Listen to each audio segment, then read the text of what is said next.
connections made. I hope there were a few new ones. And I do think that while today maybe is a little bit of a rush through, there's so much talent and there's so much information to share, but today is just the tip of the iceberg. Well, there's probably some organizations, I guess disability employment services, etc. What I wanted to achieve today was a snapshot of the diversity of the environment. And so while we have some organizations like Triathlon Vic, to answer Rose's question earlier, Grant's had to leave, or Grant's about to leave. So Grant said that in response to Rose's question, the funding for Harry has 100% come from Triathlon Vic, from their funding that they have. We're going to hear other examples from Wise Employment later on, where AFL Victoria have utilized some government funding. And now we're going to hear from Hudson Recruitment, who are a huge international corporation. So I'm going to hand it over to this crew, and welcome. Thank you.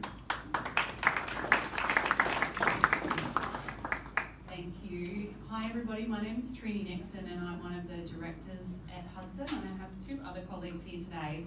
We are going to try our best to keep this really condensed because I saw how much value everybody was getting out of the networking activities. So hopefully we can condense our section and provide more opportunity for facilitated discussion. But what I would say is if there are any questions that you have after our brief presentation, please feel free to come and speak to us and ask us or contact us. We'd be more than happy to go into detail at another time. Firstly, I'd like to say thank you very much for having us here today. It's a real honour to be able to talk about what we're doing and also hear the amazing stories that we've already heard this morning. For us, Hudson is a large corporate, as Sean said. Click onto this. So we are a business that is across Asia Pacific. We're largely known as a recruitment business, and we also have a talent management arm, which Sean referred to earlier as talent identification. So our vision, our purpose, what we're trying to achieve all the time is helping organisations discover talent, but probably even more importantly is helping people realise their career potential. So find valuable and meaningful work that makes their life more fulfilling, and we know that has a huge impact on people's satisfaction and happiness in life. From the talent management angle, so Charlotte will go into recruitment and what we're doing in that space, but I wanted to take the opportunity to share with you, I guess, the three key pillars that we work across in talent management, and I'll try and bring that back to make it meaningful for today and the people in the room. So for us, we work across these three areas: hiring with confidence. One of our key aims is to support organisations to really look at how they select people into a business in a very fair and transparent way, and to reduce layers of unconscious bias that you might bring in when you're actually bringing people into a business or making promotional decisions within a business. So we use a lot of assessment tools and structured techniques to support organisations to make those decisions that help them find the best people, but also help individuals find the role that is perfect for them. The middle section is growing great leaders. So likewise, we're very much focused and passionate about helping uncover talent within an organisation, particularly people that could transition into a leadership role or a bigger role and take on more responsibility. And again, we use really robust and structured objective tools to try and identify talent. We run targeted programs that really have the aim of increasing diversity and inclusion. So a lot of the programs we run around leadership are for women in leadership to increase gender diversity. And we do run programs that really look at targeted groups such as individuals with a disability to support their growth within a business as well.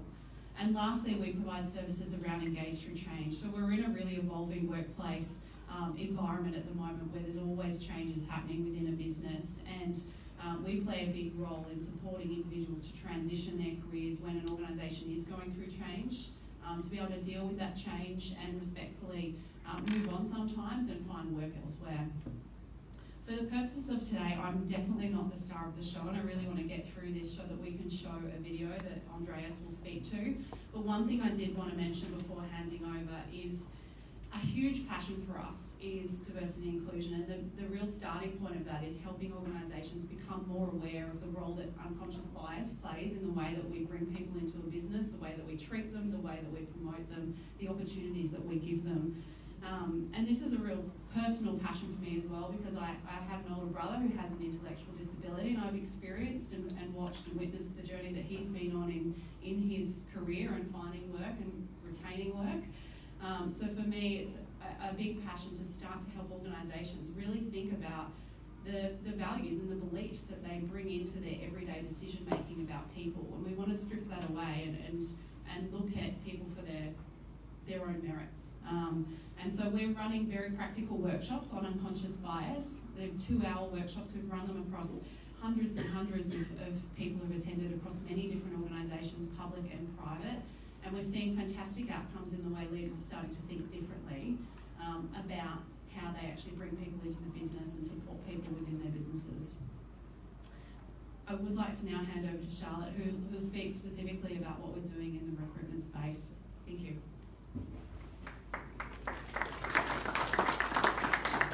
Thank you, Trini. My name is Charlotte, and I work within the recruitment space of Hudson. So just to give a brief overview, we are about 40 consultants, and we are specializing in different talent pools. So what we try to do is build a talent pool of candidates to bring it to our clients. We use a quality certified methodology where we do an end-to-end recruitment within a time frame specified by our clients. We identify the right people for the organization, and we make truly good hires. For this, we use the Hudson Motivational Driver model. So it's divided into 3 areas. So you have the know-how, which identify the technical expertise of the candidate. You have the can-do, which identify attributes and capability. And then we go to the want-to, which is the motivation, and the career fit of the candidate.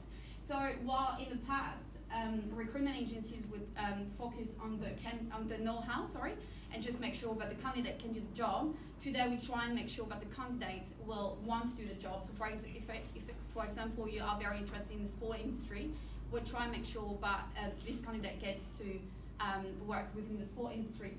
And what this gives us, it gives us the opportunity to get a candidate that will perform well and stay longer within your organization. In terms of disability with Hudson, we're on the way to more diverse and inclusive goals, and that includes cultural diversity, but as well physical and cognitive. A few years back, one of my colleagues introduced Hudson to an Indigenous Employment Network, and since last year, we have been bronze member of the Australian Network on Disability. This to help us become disability confident recruiters. We want to grow a talent pool as well of candidates within the disability space. We want to welcome at Hudson graduates with a disability who would be interested in recruitment, and we want to be recognized as diverse. Those are baby steps. We're just at the beginning of what we're doing now. Last month, I placed 2 candidates with a disability, so it's growing, and we hope to grow in the future. I'm going to hand over to Andres, who's going to talk about Camille, who's our front office assistant within our Sydney office. You might need to give me some help with the video shot. Yeah. It's going to work. No, it should. So my name's Andreas, and I'll just play this video first. Well, we would like you to meet Camille. She's a 30-year-old Sydney woman who's been working as a receptionist for 11 years. Now, quite a fashionista. She's always perfectly accessorised with jewellery, her bright red lip, and never a hair out of place. Yeah, she's a daughter, a friend, and an incredibly reliable employee. Camille also has Down syndrome, but she wants you to know that doesn't define her. Meet Camille. She's a 30-year-old Sydney receptionist. Camille loves going to work and hasn't been late once in over a decade. I get the 7:19 train and I don't miss it and I fail. Camille is a treasured part of her workplace at Hudson Global, where she has been a receptionist since she was 19. And that's not my job. It's what I do. She's the happy face who greets employees and clients in the morning and makes sure everything goes to plan. I say good morning, can I help you? And they can grab a lorry to lead the one police. She can also be quite the taskmaster, making sure employees stop the chit-chat and get back to task. She's great timekeeper, and she loves a routine and a schedule. So if something has to be done at a certain time, she's the first one to remind you that. For more than a decade, Camille and her manager Christine have been an unstoppable team, and Camille is an endless source of inspiration to her colleagues. Camille brings a lot of things, but most importantly a reality check. She's just a great advertisement for what people with disabilities can achieve. It's a great start to the day. She makes you realise that there's more important things in life than the stresses of work, which sometimes can get to you. But she's just a great reminder that, you know, just take the day as it comes and enjoy life.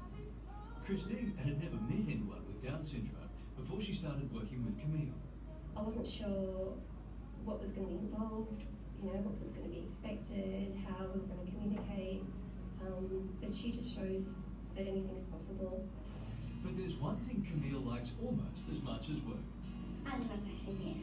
She's immaculate, thanks to her mum. Her mum does a great job with putting her outfits together and just preparing her. Camille, you know, is living independently, and she has to challenge herself. But she loves her outfits, and she loves the shopping and putting everything together. She loves showing off as well. Without a doubt, Camille got her flair for fashion from her fabulous mum. My name is Leslie Bolton, and my only claim to fame really is that I'm Camille's mother. Leslie also didn't know about Down syndrome when Camille was born, but she also didn't know of any limitations to put on her daughter. I'd never met a person with Down syndrome before, so it was all new to me too, when I had marvellous help. But Camille responded. Camille's mother says parents of children with a disability need to hold on to hope. You don't really know, but you have to aim high. And working with a person like Camille has been very rewarding. I'm very proud of her. I just felt she had what it took to get a job, and if she was given a chance, I knew she'd do well. I was kind of looking forward to the day when something would come up, and I can remember that day like it was yesterday, when Job Support rang and said they had a job. Well, I just cried. Camille has continued to grow and thrive since she started out at Hudson. Yeah, I think we've had a dream run, and the Job Support have been marvellous. I can't speak too highly. They treat her just like just a colleague, just another person who works in the office, and I really appreciate that. She could not be more grateful for the opportunities she's received. First of all, is my family. And I will pause there because timekeeper's on my back. Can we just give a round of applause to Camille? I know she's not in the room. It's quite an inspirational story. So I think that the take-home message here, and just conscious of time, and I'll go through my slides, and to reiterate Grant earlier from Triathlon Vic, is you can see the benefits here, and there's a whole range of different benefits of hiring people with disability. This video is about 3 years old, so I had the pleasure to speak with Camille and her still manager just the other day, and she's taken on significantly greater responsibility since that video was shot. Never been late to work, just to confirm that is still the case. And those who are from the research and strategy space will know that people from disability are extremely reliable workers. I've been with Hudson for about 5 weeks. I've got a strong non-for-profit and education background, and one of my big decisions to come and cross over to the corporate world was diversity and inclusion as a real front foot step in this particular role that I'm now, I suppose, being employed in. So I'm really passionate about diversity and inclusion. I think as a corporate, you can see that we have got a really great case study of a successful hire in our business. Charlotte spoke that from the recruitment arm of the business, we're looking to grow talent pools in disability. So similar to what Grant said, throwing the gauntlet out to everyone here in the room. There's some amazing people from a sports and rec background, some great peak organisations here, and it's not really that difficult to hire and really look beyond the disability and what an individual like this can bring to your workplace. So any questions, as Trini said beforehand, perhaps field those later. We do have some marketing material that we've left on the back table there, like some of the other facilitators today.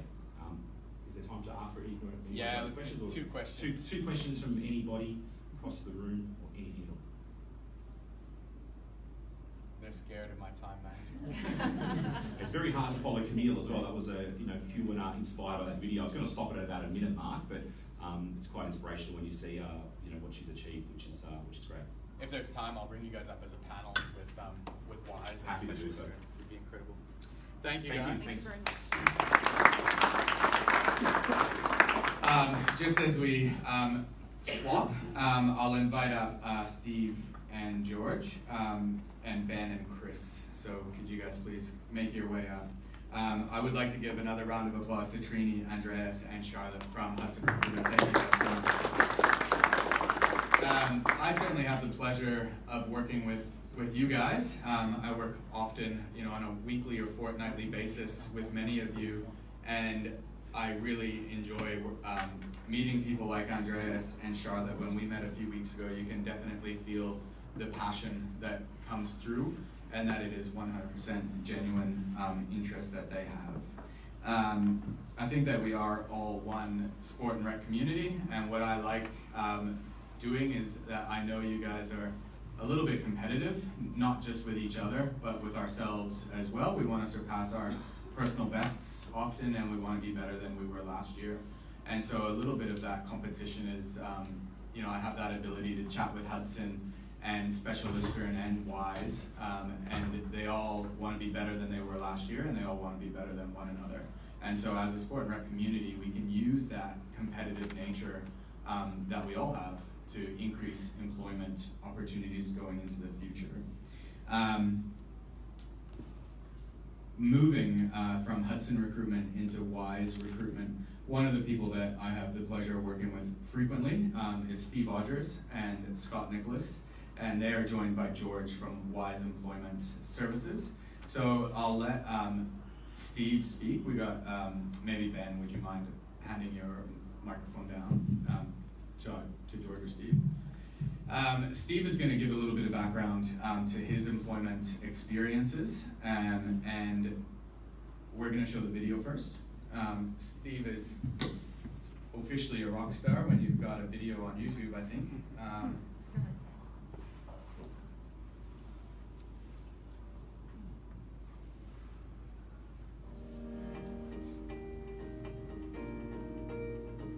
That's what I am passionate about.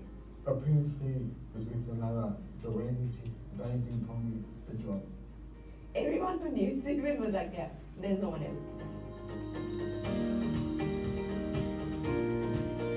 It wasn't fantastic. They gave me more job interviews than I'd ever received. They understand my needs. We've already seen in such a short amount of time that Steve's had a huge impact on our office, and he's going to have a huge impact on a lot of our programs as well. I love Wise, I love what the support they've given me, following up after you get the role as well, what support you need in the job. I work quite closely with Stephen. I come here every now and then to see them, just to see how things are going. But at the same time, I'm in touch with Stephen over the phone every week. Access to facilities, buildings, getting into the office, whatever it may be. We've worked quite closely with Wise Employment to make sure that we can improve the access around the office and make a few small modifications to make life a bit easier for all of our employees, really. I've always played sport all my life. It's sort of linked in well. I love the role.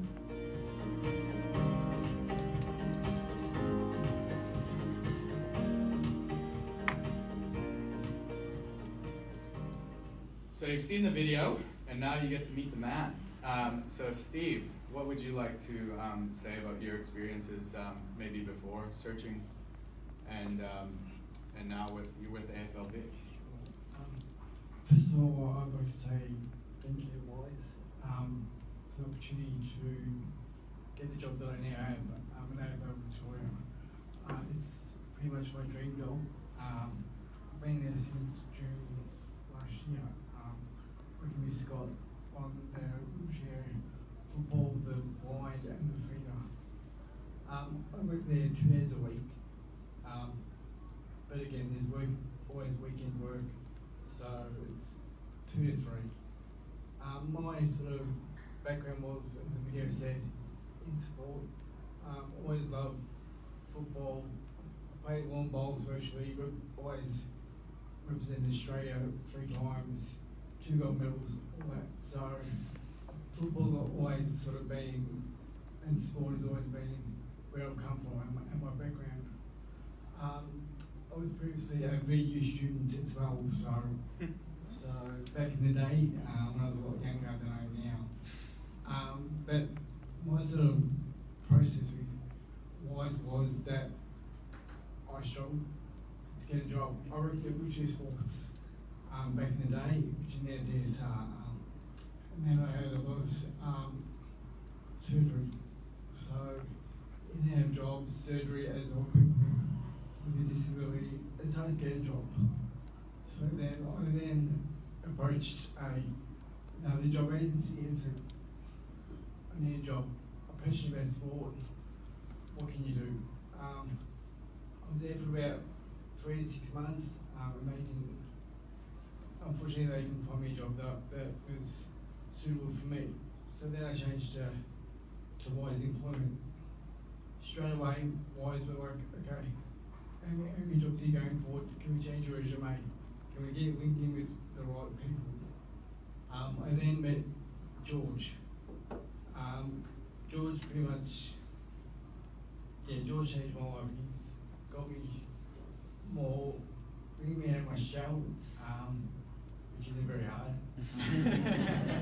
But and then George linked me with Scott, who I already knew previously through my passion of lawn bowls. So I'm now lucky from George to meet Scott and meet great guys like wheelchair football players, like Marcus Sander, who's in the room. So what WISE have done always continue to do for me support me from if I need a wheel to help me push my chair, a smart drive they call it, they'll get that for me, and they have done that. And that costs like $9,000. So WISE Employment support you the whole way through. Now I met with WISE yesterday about my ongoing support that they're going to provide me, because I've been in the role at AFL for over 6 months, and they're going to continue to support me the whole way through my whole working life. So I find that that's pretty amazing. So that's it. Can I just make sure it's on? Steal another one. Thank you, Steve. To be honest with you, you've been an absolute blessing and an absolute ideal candidate for me to work with. Can I just tell a little bit of a story about Stephen? Scott and Xavier from AFL Victoria engaged us. There was an opportunity there as an administrator's role at Icon Park, where Scott and Xavier are based at the moment. We had screened a handful of job seekers. Stephen was shortlisted as one of those. Our office in Richmond opens at 9 o'clock in the morning. I pulled up at quarter to 8, and Stephen was out the front. His interview was at 10:30. Still to this day, I've never forgotten that. I walked up, I knocked on his window, said, "Stephen, come inside, let's have a cup of coffee." I said to him, "Mate, what are you doing here? Your interview is 10:30. And he said to me, "Mate, I don't like driving in traffic, Georgie." It's that attitude that these people bring. And the most important aspect of hiring somebody and including them in your organisation that might have some barriers is that you treat them like you would any other person, and give them the opportunity give the organisation the opportunity to focus solely on their abilities, the same way AFL have done with Stephen. Scott, I don't know if you've got anything you want to add? Yeah, definitely. Thanks, George. First of all, I'd like to point out that Steve likes to drop he's won a couple of gold medals every time he gets the opportunity to speak. So good to see that you all know that now as well. But I think for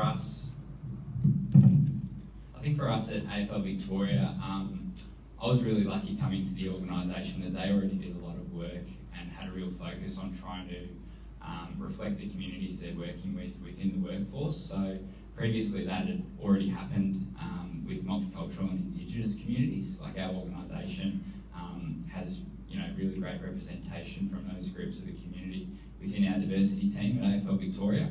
I guess the one area where we were lacking was representing people with a disability. And over the last 12 months in particular, our programs have really expanded from offering people with an intellectual disability and school and AusKick programs to now offering a Victorian Wheelchair Football League, working with DSR on that one, and also now an AFL Blind League as well. So our programs had really grown in a short amount of time, and essentially we had a real gap in our workforce to service those programs. So through conversations we're having with WISE, we said, look, I need a bit of help to make sure that we continue to build and develop these programs. And the conversation was always about these are the skills that we require for the role. WISE then helped us find Steve, who, along with those skills for the work itself, also brought a huge amount of experience, insight and knowledge that myself and everyone else within the organisation didn't possess. So essentially what we were able to do was bring on board a consultant that would be sitting right next to us. So I think the big advantage that we've found, and other people have already spoken about all the other great things that come with employing people with a disability, but the opportunity for co-design and having that insight then and there when it's needed, we've found has just been, unbelievable. And I think it's something that hasn't been raised today, but is probably the key advantage is employing someone with a disability, you're gaining insight, knowledge and experience that someone without a disability, just with all the experience in the world, can't possess. So for us to have Steve with lived experience to support not only our programs but the people participating in those programs has been huge. And I guess the question was asked earlier about funding and investment and things like that. I was in the position where my programs, we needed more support and more help, but we didn't necessarily have access to funding then and there to bring someone else on board. So the support we were able to receive through WISE Employment to help make that happen in the short term essentially led to us being able to employ another person within our organisation. And from there, it's given us the opportunity to now transition that role into being funded by AFL Victoria. And I guess even in the 6 months or so Steve's been on board, it's already given us enough evidence to look at other opportunities within our organisation to employ more people with a disability. So even in the last month or so, we've been able to bring on 2 more people with an intellectual disability to become game development officers, which is part of our casual workforce. So they'll operate essentially the exact same as all of our other game development officers and help us run school programs, help us run events, but that now gives us the opportunity to provide a pathway for the 800 participants within our Victorian Feeder Football League to now gain employment through AFL Victoria. We're also talking to WISE Employment about some other opportunities with an exciting umpiring initiative because there's already a lot of people within the football industry involved in umpiring. Some really good examples across the state, but we want to make sure we're promoting and actively engaging people in those opportunities. So there's some really exciting stuff, and essentially that's all come about a lot quicker than it may have taken through that support we're able to access from WISE. And as Steve said, he caught up with WISE and has started talking about that ongoing support he'll be receiving. That's also been extended to us as an organisation. So even though that more intense support in that first 6 months of the role no longer exists, WISE have reached out and said, look, although it's going to look a little bit different, it may not be as frequent, we're always going to be here to support you guys, and we're about to make the move into a new office space.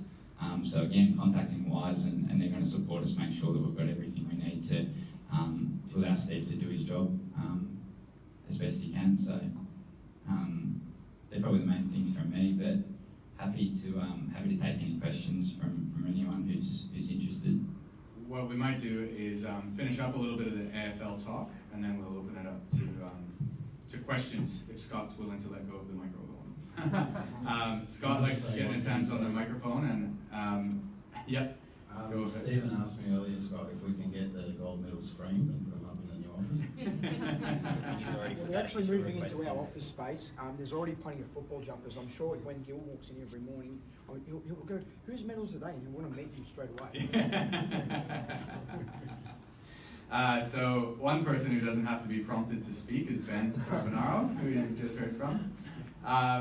Ben and I met back in 2011 during a World Autism Awareness Walk, and what I really like is dispelling the myths of autism and Asperger's that maybe a stereotype is people with autism are not sociable, they don't want to chat, they don't want to meet new people, and I've never found that to be the case. And 100% with Ben, that is not the case. He enjoys chit-chat and can talk your ear off. And so I'm going to hand over to Ben to speak about his employment experiences with his background and where it's led to him now with AFL Umpires Association. First of all, everyone enjoying this morning? We're getting a bit out of it. It's great to see so many familiar faces today, people I haven't seen for a while and new people I've met today. It's a great networking opportunity, and thanks to Sean for the opportunity to be here today. I'm 33 years old, but I feel like I'm 25. I'm a journalism graduate from RMIT University, and I also have a professional writing editing qualification. But as you can probably see from my shirt, I work for the AFL umpiring department as the training and property assistant, and I'm now in my 5th year of employment. Very similar to Steve's situation, I probably struggled to get a little bit of employment until I was about 30. I'm 34 in June, and I think the reason why is because all I needed really was a chance. And luckily through Matchworks I was able to get that, and I did well enough in my first year with wage subsidy assisted employment that I've been kept on, and now the AFL employed me in the umpiring department. So as the training and property assistant, I set training up, I pumped the balls, footballs, which is the most laborious task in the world, but if it wasn't for me, that would not get done. I make the Gatorade and the water bottles in the tubs, and I'm sure Chris might want to comment later. Unfortunately, the Gatorade's a bit too sweet, isn't it? No, it's not good for the teeth. We don't want legal action for dental damage, do we? I sometimes also help out with the paperwork and other duties as required. Luckily, through most of my employment history, because I talk well and I present quite well, I've been able to network. I have no fear. I'll happily approach a CEO no matter or anything like that, no matter how high profile they are. One of my first jobs was working at Netball Australia, and I was involved voluntarily covering netball all over Australia, and also went to New Zealand for 14 years, purely self-funded because I loved the game, and I still do love the game, although I've sort of pushed back from that with media coverage, but I still love the game from afar. And I also worked with Moonee Valley Racing Club, and that included the 2014 Cox Plate, and it was an amazing experience to be involved in the Cox Plate Carnival, to see just how much is involved in such a major event. Until you go to until you see what it's like behind a major event, you don't really know how many people are involved. And for a 2-day carnival at Moonee Valley every year, there's so much organisation involved. And part of my role at Moonee Valley was I edited 2 editions of the On Track magazine, which is the members magazine, and I managed one of the press rooms during the Cox Plate Carnival. That included photographers and journalists from all over the world, including a couple from New Zealand and a couple from Europe. Also, have previously been involved with the ICANN network as well. You guys may know about some of the great work they're doing. In fact, specialists down here have utilised my services through the ICANN network as a guest speaker before. It's great to see you today. Also, with ICANN network, I've mentored autistic kids as well. I think it's important that they need a champion, like some of us who are older on the spectrum, to say, hey, things do get better as you get older. And how I got my role also with Matchworks was through a program called Sportability, which Chris will touch on a little bit later. It's an initiative of Apricot Consulting and the AFL to basically give people with disabilities of all kinds in real and meaningful employment in the elite sport. And it's not mascot or volunteer work, but it's real, genuine work. Much like some of the other roles that were mentioned, people that are working in now from the panels previously, it was quite a small role, but it's since expanded, and I work 2 days a week, 2 afternoons a week, but I'm always on the phone, always on the email. And I sometimes point myself as being the first point of contact for our interstate match officials, because they sometimes feel we're a bit disconnected from here in Melbourne. We are the AFL, we're not the VFL, so I always check in via Facebook Messenger, go, how you going, do you need anything, has this person got back to you, or that sort of thing. And I just genuinely love my job, and I love what I do, and if I could make it full-time, that'd be great, but unfortunately it's not. But I treat it like full-time, and like I said, I love what I do. Thank you, Ben. It's fantastic.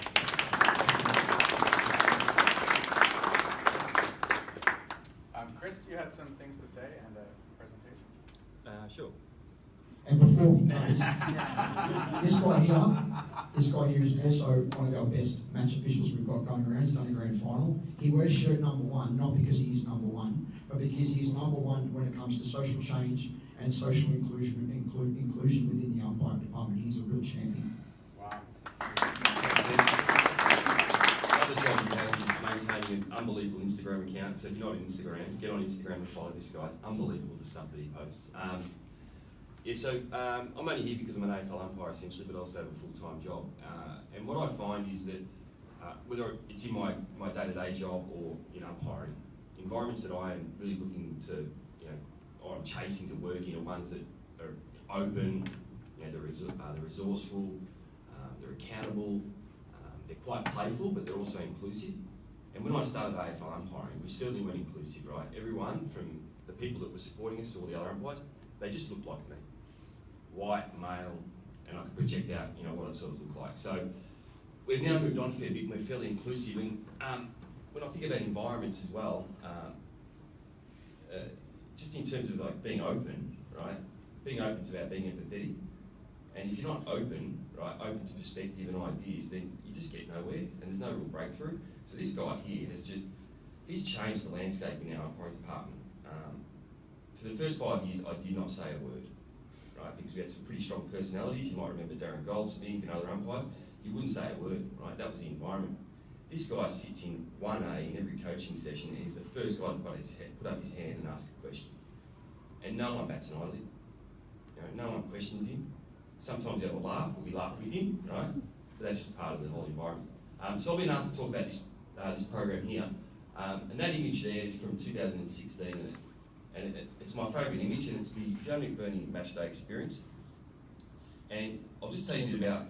Sorry. Okay. Yeah. I'll just tell you a little bit about the name and how it's synonymous with the program itself. So there was an umpire whose name was Steve McBurney. Umpired many games, many grand finals. Unbelievable person, umpiring person. And he had a sister who had Down syndrome, and her name was Fiona, and she passed away in 2009. And I got introduced to Fiona through Steve, and we sort of tinkered with the idea of having someone with a disability and Down syndrome working with the umpires. And so we, trying to be resourceful and come up with really creative ways in which we could be an inclusive environment, we come up with this program which essentially has someone with Down syndrome join the umpires on match day and act as a pseudo trainer, if you like. But there's no point in them being in casual clothes. We've got to give them the full kit. So they've got to wear the same kit that the AFL umpires wear. And this gentleman here is accountable and responsible for preparing all the kits that go out now nationally to all the AFL games that are supported by someone with Down syndrome and the umpires. And your gear too. And my gear too, yes, thanks. Always having to put up with complaints when you want to change sizes. What the program allows for is, so they get a full landing, right? Has their picture on it, full match day pass with the AFL logo, and it's just amazing to see how these little things just bring such a smile and joy to the families and the people's faces. They have more access to the MCG than what Eddie Maguire would on match days. So the family come in, they get photos on the ground, they walk on the MCG, it's terrific. We dress, we put them in the tracksuit, we welcome them, we make them feel part of the team. And one of the best things we do, you can probably start thinking through the slides if you like, is the field umpires, we visit the rooms and we go and visit the players before the game itself. And usually we're in there pretty quickly. But when we go to the rooms, here's just some photos the AFL photographer take for us on a weekly basis. When we go into the rooms and we have a participant with us, we probably double our stay in there because the players are just so warm and welcoming around the program, and they all know about it now. And you'll see some photos up here of how they just embrace the program. So they're terrific. When we walk out in the ground, well, there's no point in them walking out behind us, so we have them walk out with us. And on occasions now, we take a few risks. The AFL used to be very risk averse, and they had to sort of sit at the back. Now we walk out with them, and occasionally get them to hold the ball up for us if they've got enough confidence. And it's more, and I've sat in the stands with the parents, and quite often they're in tears, but it doesn't really stop there. So, here we go, Nick Nat there. Doesn't stop there, we're out there and we help them facilitate the coin toss. So, they'll be out there and the players will meet them, shake their hands, and they're there to help facilitate the coin toss. And then they're there to do any sort of meaningful job that a trainer would do, right? So help us with water, any strapping, any other needs that we would require on a match day, and we need many, right? We're McDonald's, right? We ask for everything and we get everything. At the end of the game, Gil McLaughlin actually has endorsed this program, so we have a wonderful certificate that's signed and it's presented on really high quality cardboard paper, signed by Gil, signed by our CEO of our AFL Umpires Association, Peter Howe, and that's presented to the family. And I think on the last page of this, or the last slide here, one of the great things, initiatives that we have is they're named in the AFL record every week, and they're named under the umpires, so they're really part of the umpiring team. And the final thing I'll say about this is, in any sporting environment, and especially elite environments, if you've ever been involved in one before, they can be quite tense, right? Because people deal with stress in all sorts of different ways. The one thing, the biggest impact this program has had is it just de-risks and de-stresses the whole environment. It's amazing how much fun that we can bring in an umpiring room. You've never seen umpires celebrating a free kick like Eddie Betts does a goal, right? But by God, we celebrate this program and we celebrate the people that support us after the game. There we go, there, down the bottom, I think I've highlighted. You can see down there that they're always named. So if you're ever at an AFL game, and we're usually at the low drawing one, so Sundays 110, MCG, we go nationally across all the other states because the crowds aren't as big, right? So it's just we get better access essentially, and better for the families. Have a look out and give a cheer to the umpires, because sometimes you see them coming off and walking off the ground and they're literally singing a song. It is one of the most joyful programs to be involved in. So it was lovely to share it with you guys, and I think that's all I've got actually. And that is amazing.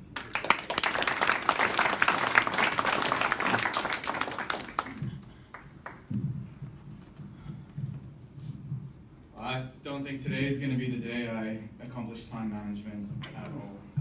There's just too many good stories to share and some incredible initiatives. I would like to open it up for questions, 2 or 3 questions. Laura, any questions online? We're quiet online. Anyone in the room would like to ask a question for our speakers?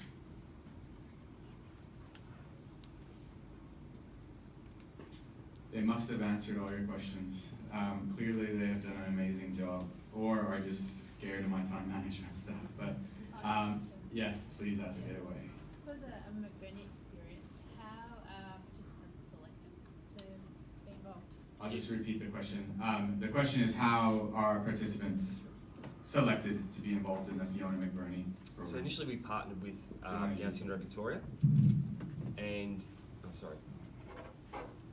we partnered with Down Syndrome Victoria, and we do a sort of a mass marketing campaign out through those networks, and we usually look for participants somewhere around about the age of 16. We've had someone as old as 49 attend.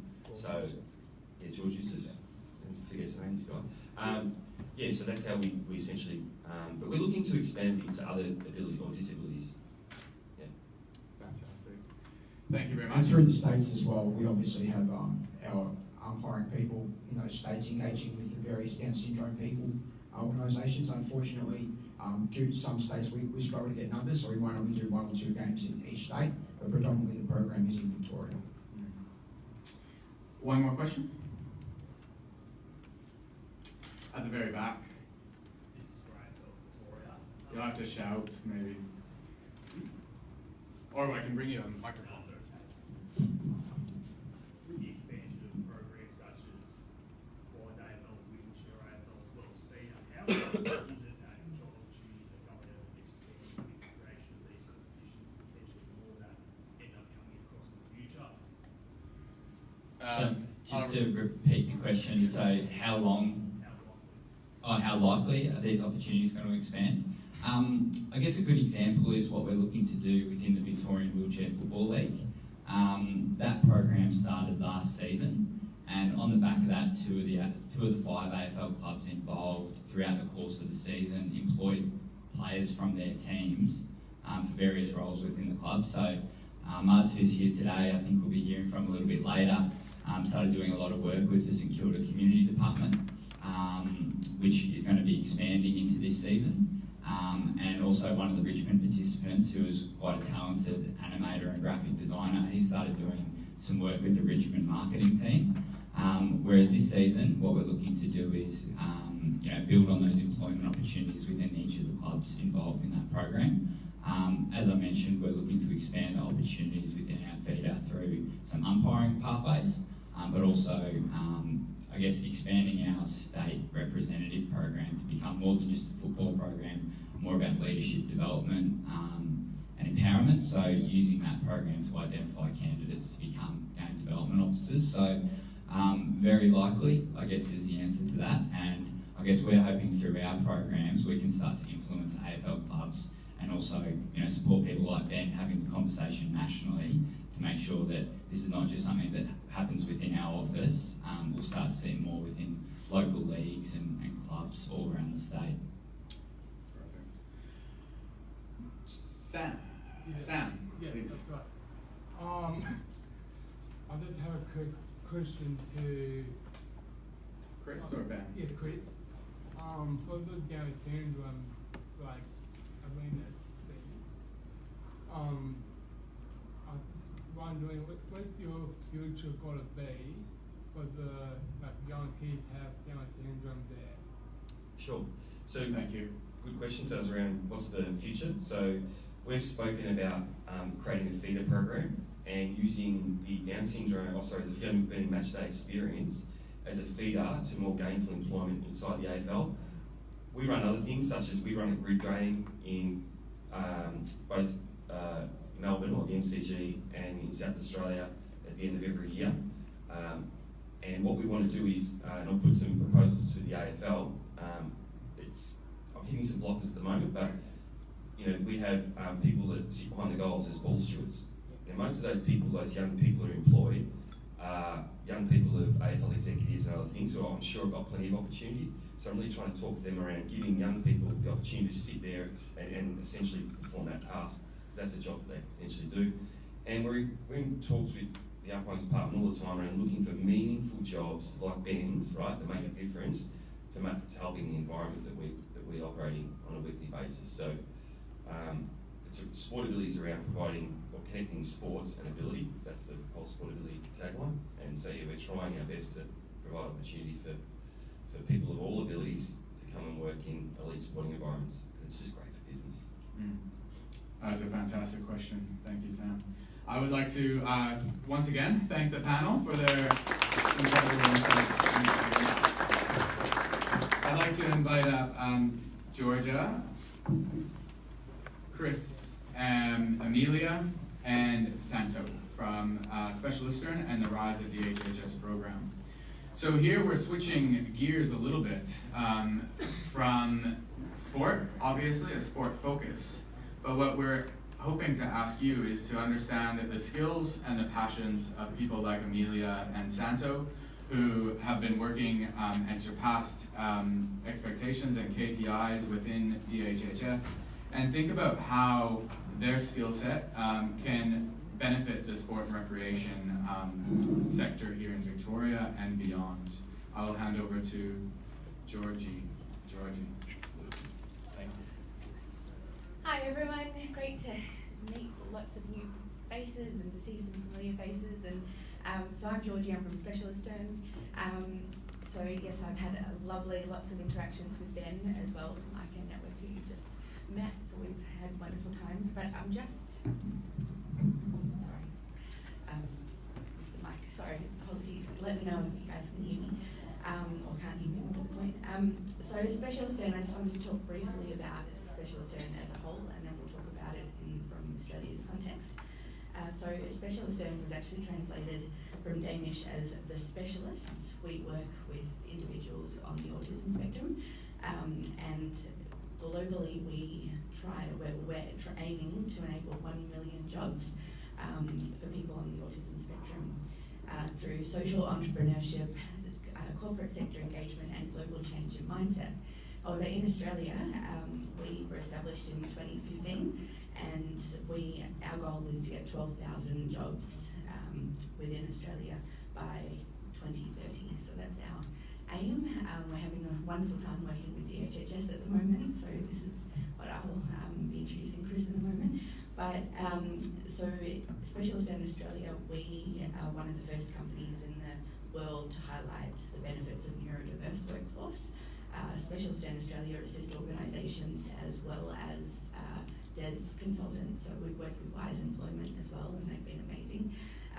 So we've worked, we work with big companies, small companies, but the main thing just to get across is to highlight how important people on the autism spectrum, they have so many unique capabilities and qualities that are being overlooked through the traditional recruitment process. So we are very excited to engage with as many as we can to find meaningful work. So we understand, so we offer tailored workshops and 3-week assessment programs. So instead of having the traditional 1-hour interview and come back at different stages, we look at each individual on the autism spectrum that gets into our program. We look at their unique strengths and capabilities and assess where they would be, their skill sets, that they would really enhance their skill sets and what kind of job sector they might be in. But we also look at areas that possibly they might need to overcome to be job ready or to actually be within this workplace that they're trying to get into. So we understand that one of our sayings is once you meet one person on the autism spectrum, you meet one person with on the autism spectrum. So we are very passionate about tailoring individual needs, and so we're working with the employers and the consultants as well, just to try and get that right job fit.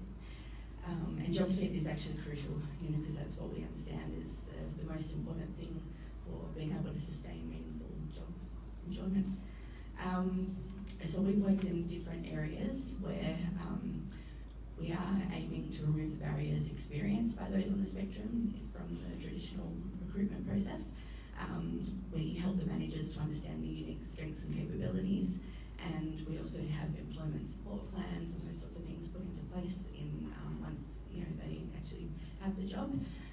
We've worked in various different roles, information technology, record management, which is what we'll be speaking about in a moment, finance, agriculture and engineering, but we are aiming to be all over Australia at the moment. So we're a new company in Australia, so we're taking our time to really, well, not taking our time, we're trying to be very passionate, but there's only so much that we can do at one particular moment, so we're trying to go across all states.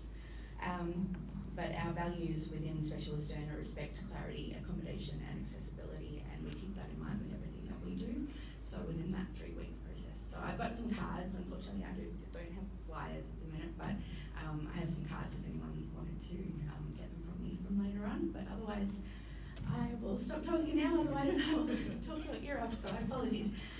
So I'll introduce Chris Hoffman from the RISE team, and take it away, Chris.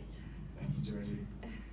Well done. Okay, thank you very much, and thanks, Sean, for adding the RISE at the HHS program to the agenda of this great event, and thanks for giving me 5 minutes to speak. That's usually the time as a Swiss person that I need to basically do a slow introduction of myself, so I will give my best. So I'm part of the Department of Health and Human Services since about 10 years, and I joined the public service because I want to make a real positive and long-lasting difference to our community, and that's probably the reason why most of you are in your roles as well. So I'm currently part of the records management unit. That's a unit with about 40 staff.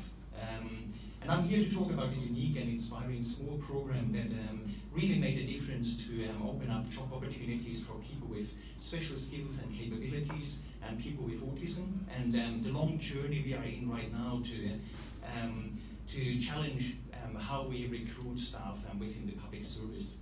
So 2 years ago, my branch decided to do our part in opening up job opportunities to people with autism. We made this decision because we believe that it is part of our duty as public servants to continuously challenge the status quo and look for better, smarter ways of providing services to our community, better ways of doing business. Our focus at this stage is autism in the workplace. We have that current focus as we have an opportunity to make a real difference. It's basically in our sphere of influence, which is why we focus on that part. So autistic individuals have amazing talent, are great, passionate workers and colleagues. They are willing and able to work, but face barriers, as Georgie mentioned, especially with the traditional recruitment process. and with about 40.8% of working age Australians with autism unemployed, or only 40.8% employed, we clearly have a lot of work to do to open up job opportunities to people with autism.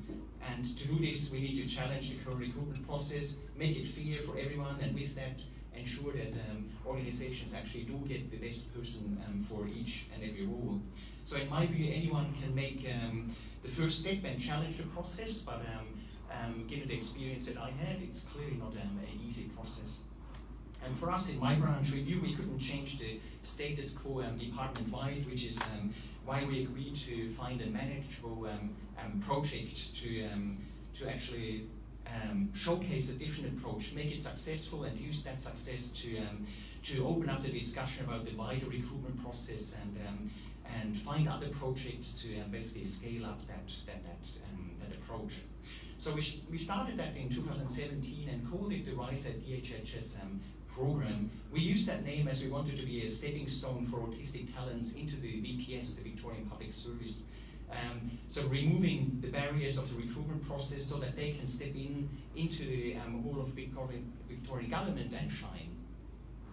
So we worked with a non-profit organization called Specialist Stern, and you know a bit more about them now, to basically recruit a team of 8 records officers who present as on the autism spectrum to work on a project that was focused on indexing about 4 million hard copy files. So there was a strong focus on accuracy and repetition.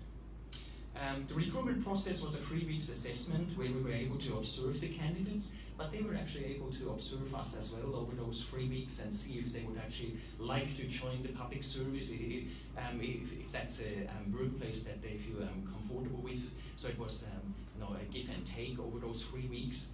And after the 3 weeks assessment, I was actually able to feel really comfortable with my decision of actually hiring those 8 individuals, and I ended up with a high-performing team right from the start, from day one, which was really amazing compared to other recruitment drives that I did over the last few weeks. So the 8 staff joined the records management unit back in July, August 2017 for a 2-year duration. The 8 staff have the same accountabilities, but also the same rights as every other public servant. There is no difference in their VPS level compared to other staff doing the same work. RISE team members produce high quality work. They are all focused on getting the job done, and they truly are the best group of candidates for that project that we hired them for. We would not have been able to get that same high quality output using the normal recruitment process. I can say that it made economic sense to go through the different recruitment process. It was a smarter way of doing business. But we not only have a better outcome for the project, we can see a real positive difference in the whole unit and in actually the whole branch. We communicate better with each other and more often, and we really take more care for each other as well. So when organizations ask me how they could start to open up their job opportunities for autistic individuals, I tell them that they should find a manageable problem or a project that is or could be funded, get executive buy-in, get support from an external specialized funded organization or a non-profit organization, and learn from the experience, start small, and then think about scaling it up. So apart from the moral and ethical imperative to help people with different abilities, RISE was a proven business case which made commercial sense. And I'm especially proud that we were able to showcase how a small branch within a very large organization can make a real difference, that everyone can step up and influence or lead positive change. And I'm very open to share our lessons learned, the good things and the bad, over the last 2 years with any of you, and help with anything we can to help any organization that would like to do a similar program.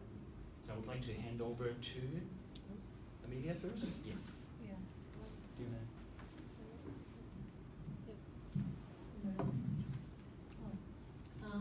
Yeah, the presentation is just coming on the screen.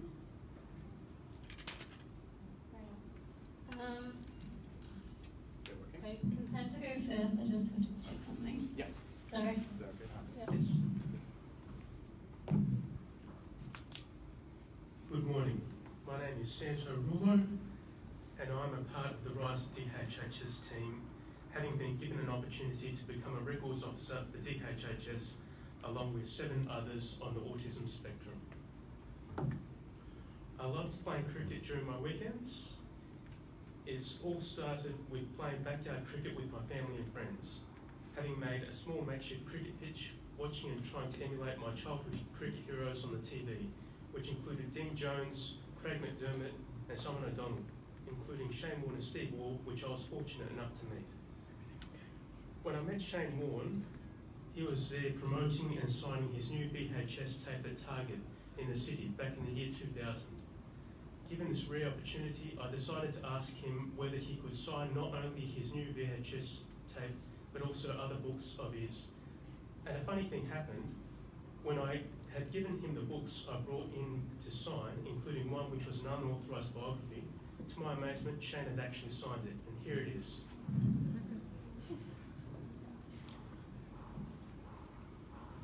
Just as great Sir Donald Bradman had practiced throwing a golf ball on an old water tank using a cricket stump to get his eye in, I would use similar techniques. However, I wasn't known as much for my batting as I was for my bowling. I held a Victorian state batting record at a Victorian cricket tournament with the best cricketers in the state being held in Horsham and Dimbulla in country Victoria. The record was the highest final wicket batting partnership in Victoria. My batting partner and I made 43 runs. I contributed 20 runs not out in Searing Mallee Heat during a low-scoring match. I started playing club cricket from an early age, going on to become part of 7 premiership-winning cricket teams as a junior, having played on the MCG in the Molo cricket during the interval of a test match. Like Shane Warne, I was also a leg spin bowler who was occasionally opening the bowling, with my best bowling performances being 4 for 1 for St Bernard's College and 4 for 3 for Strathmore Cricket Club in a semi-final. My family supported me during this cricket journey, with my mother driving me all around the state to play cricket, my father scoring and my brother being there to practice with me. A friend supported me by allowing me to borrow his 1980s VHS tapes of Australia and the West Indies. He also gave me a cricket bat called the County Chunky, which weighed in excess of 3 pounds. The culmination of all that toiling away in cricket resulted in, after volunteering at the ICC 2015 Cricket World Cup, holding the actual trophy at the MCG when Australia defeated New Zealand to win, as well as walking onto and around the MCG to acknowledge the volunteers.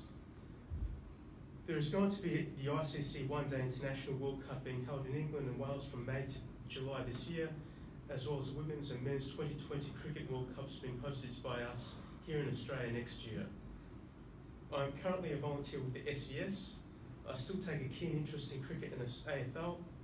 My other activities include karate, and I've also travelled to Japan with members of our dojo to meet with the head of our karate style in 2017, and playing the piano, volunteering at the nursing home where my grandmother is. I'm also looking into helping the Victorian Blind Cricket Association, as I'm a firm believer in giving back to the community, especially at grassroots level. Thanks for listening, and I hope this inspires you to involve yourself in a national sport, cricket.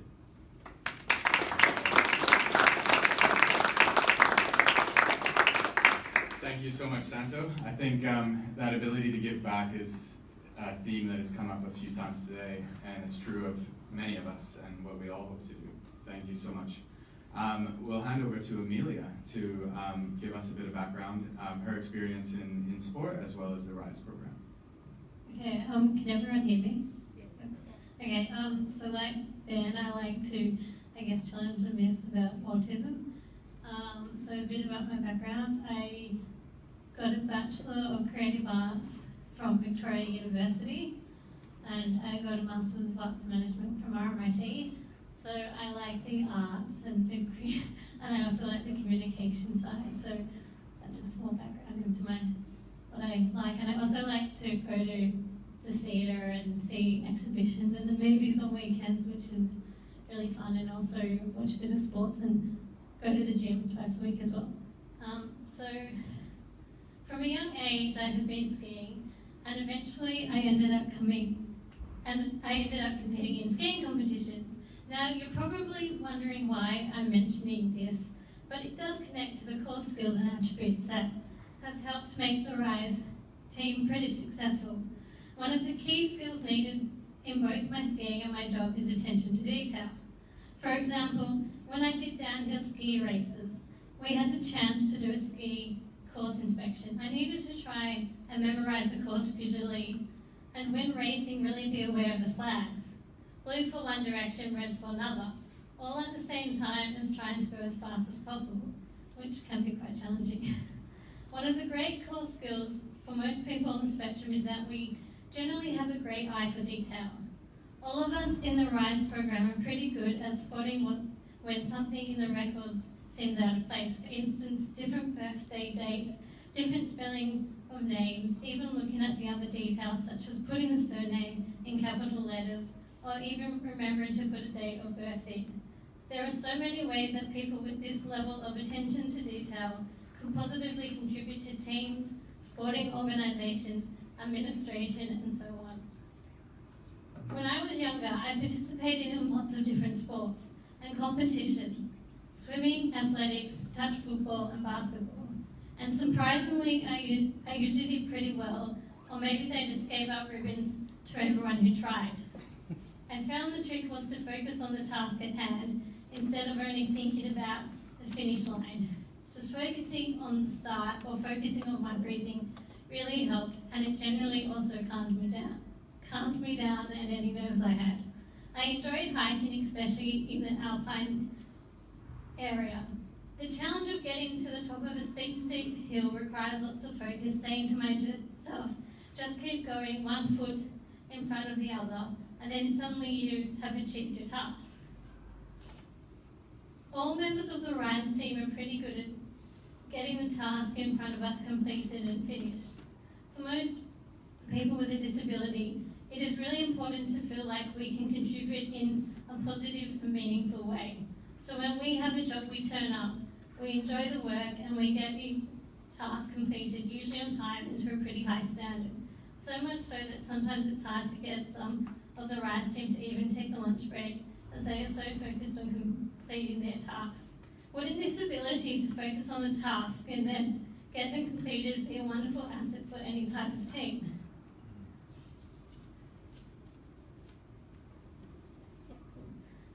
Competition is a really big part of sport, and it was something I enjoyed. It pushed me to push harder, and it drives me on and motivates me. I also used to compete with myself in my mind, and still do, which can be quite challenging. And I should maybe not compete myself in my mind as much, and I've learned to maybe not, I've learned to not compete in my mind as I'm getting older and learning to become wiser. And of course I'm referring to healthy competition where it's also fun.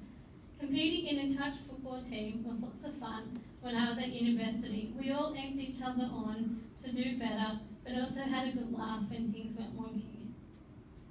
I don't think many people think that people on the spectrum will be particularly competitive, but I can tell you each member of the RISE team is very competitive in a healthy, fun way. We compete with each other to do our best with tasks we need to do. We compete to see who can finish the most boxes or records in a day and who has the lowest errors and makes the least mistakes. Sometimes we have an office trivia quiz, which can be really fun, but boy oh boy, it can be really competitive and we all want to win. Being part of different sporting teams such as basketball, touch football, athletics, skiing and swimming was good for me as I wasn't particularly academic. It meant that I got some recognition from people at school for doing something well. It gave me a focus and also the chance to get some awards. Being part of a team was the best way to make friends, as there were some great bonding moments. When I was in Year 11, I participated in a 3-week outdoor adventure known as Cozy to the Coast. We hiked, canoe and rafted from the top of Cozy to Marlow, where the Snowy River empties into the ocean. We had to work together as a team, listen to our guides and coaches, and it was probably one of the best experiences of my life. Being part of the RISE team has been brilliant. We really do look out for each other. We talk many things through to try and solve any problems or issues. The team works well together. There are different skills and talents ranging from IT to being creative, and having communication skills. The team is quite a good mix and well balanced. I'm the social organizer for the team. I really enjoy looking for places to go and eat and organising social events. Probably the challenging thing for most of the team members is being more social. We all want to be more social but find it hard. Being part of the RISE team has really helped build better social skills for many members of the team. Having the social aspect in the team is important. People's confidence levels have improved a lot, and it's great to see that.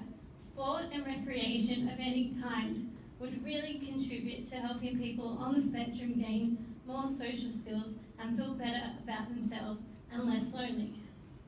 Skiing competitions are always held super early in the mornings. This meant our parents had to be up at 5 a.m. to get us to the races on time. That is dedication, and especially when we were teenagers and we wanted to sleep in. Lots of parents would volunteer to be course marshals for races, standing in the cold waiting for the races to begin. My school's ski team was quite small compared to other schools, but we were very successful. What made the team great was the support we got from our family, friends, and sports teachers. So who's interested in Australian Open and who watched it? Hands up.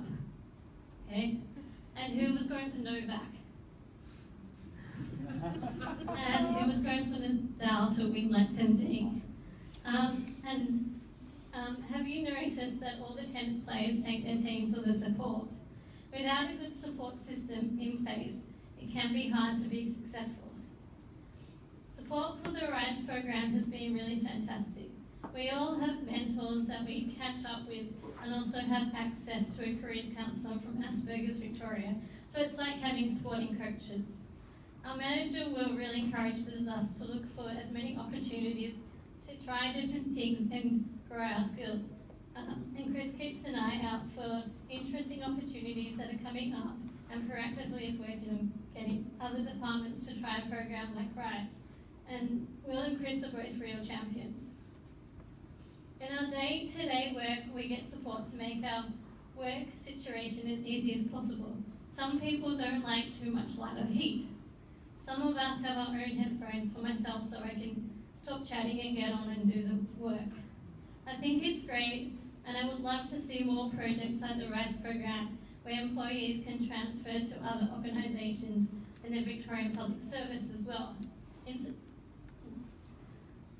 When I was involved in skiing, our team won lots of awards. Getting awards is great because it makes the team feel fantastic. It was also good for the school, great for us individually, and it gave us confidence in our abilities. It's brilliant being recognised for all the hard work. In September last year, the RISE program won 3 awards at the Tech Diversity Awards event. It was an incredible feeling for the team, for everyone involved individually, and for the organisation. It raises people's confidence in themselves and their abilities and showcases what we are capable of as a team, but also individually. Thanks for being here.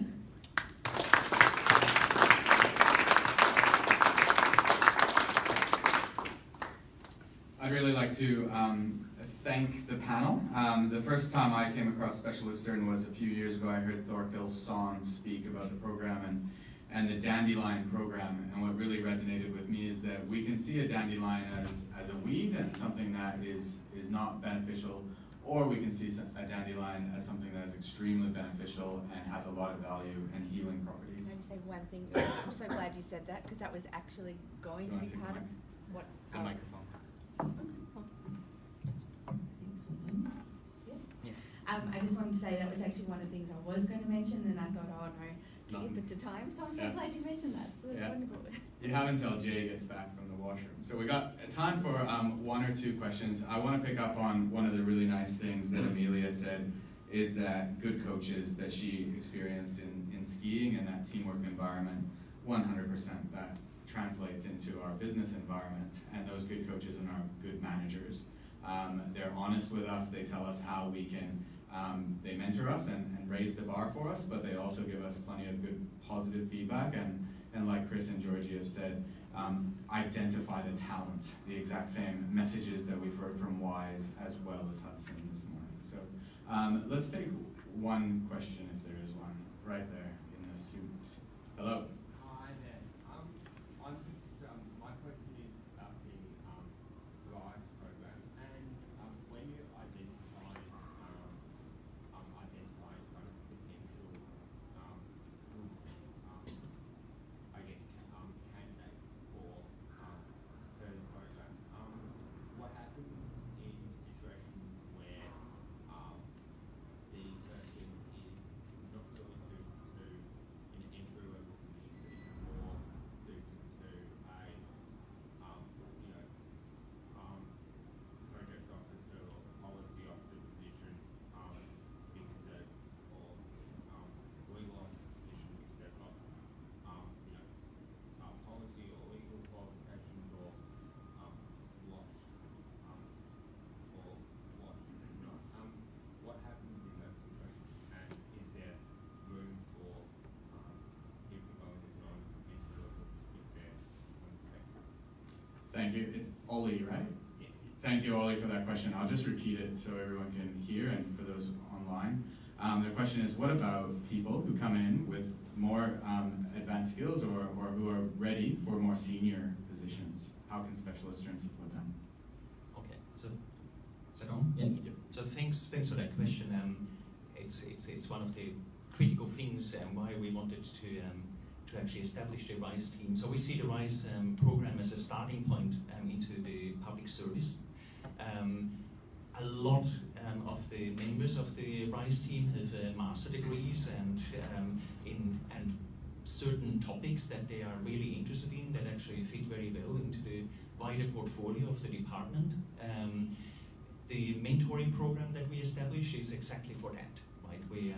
We partner up RISE team members with certain mentors in certain areas to open up those secondment opportunities, and with that potential work coming up that is more related to their skill set, right? So we see the RISE team as just a starting point, and what I would like to see is that most of the 8 team members are in secondments or in other areas within the department within the 2 years, so that we can replace them with other candidates to open up that opportunity for them. And it actually happened once or twice so far that people moved on into, as you mentioned, you actually mentioned legal. So we have someone working in the legal services space at the moment. We have Amelia, basically joining the RISE team now and then, but usually you're on a secondment in the communication space. So there are quite a lot of secondments going on, and we actually work with another agency right now to transfer 3 of the RISE team members into another department on a higher VPS level, doing more analysis work.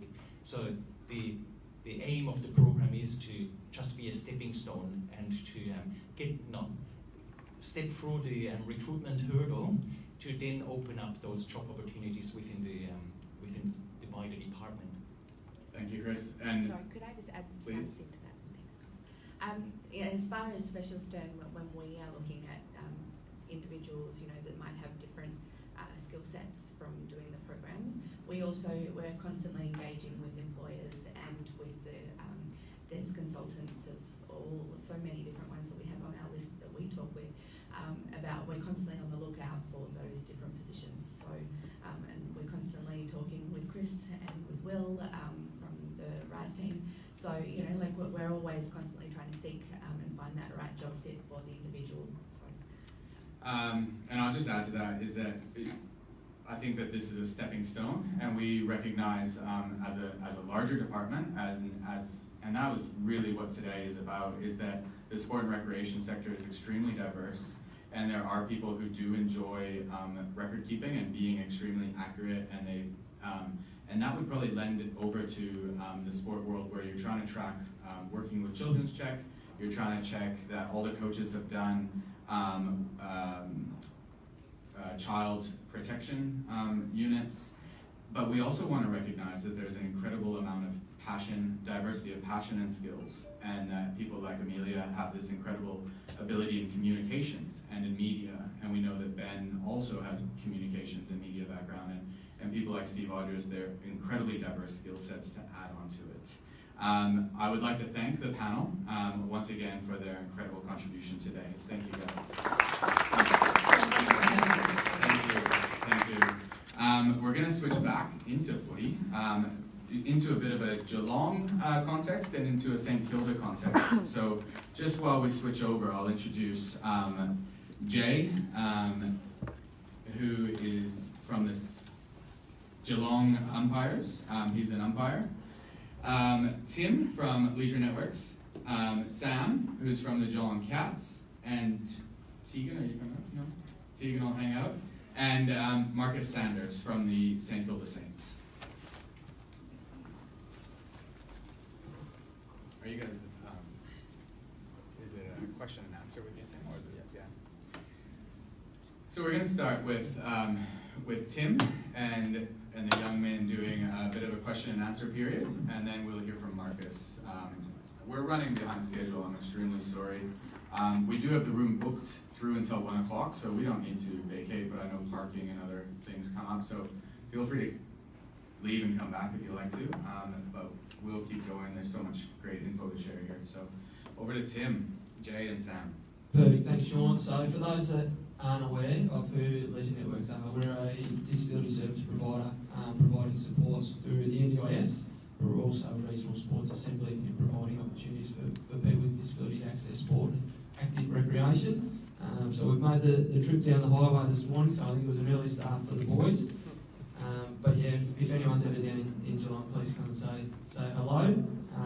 So we caught up probably a couple of weeks ago, have a bit of a chat about this, and when we mentioned that they'd be on Facebook Live, there's a grin from ear to ear, I think. So if there's an increase in numbers, that's probably why, because the boys told their friends, and I think the Cats might even be watching. I don't know, is that right, Sammy?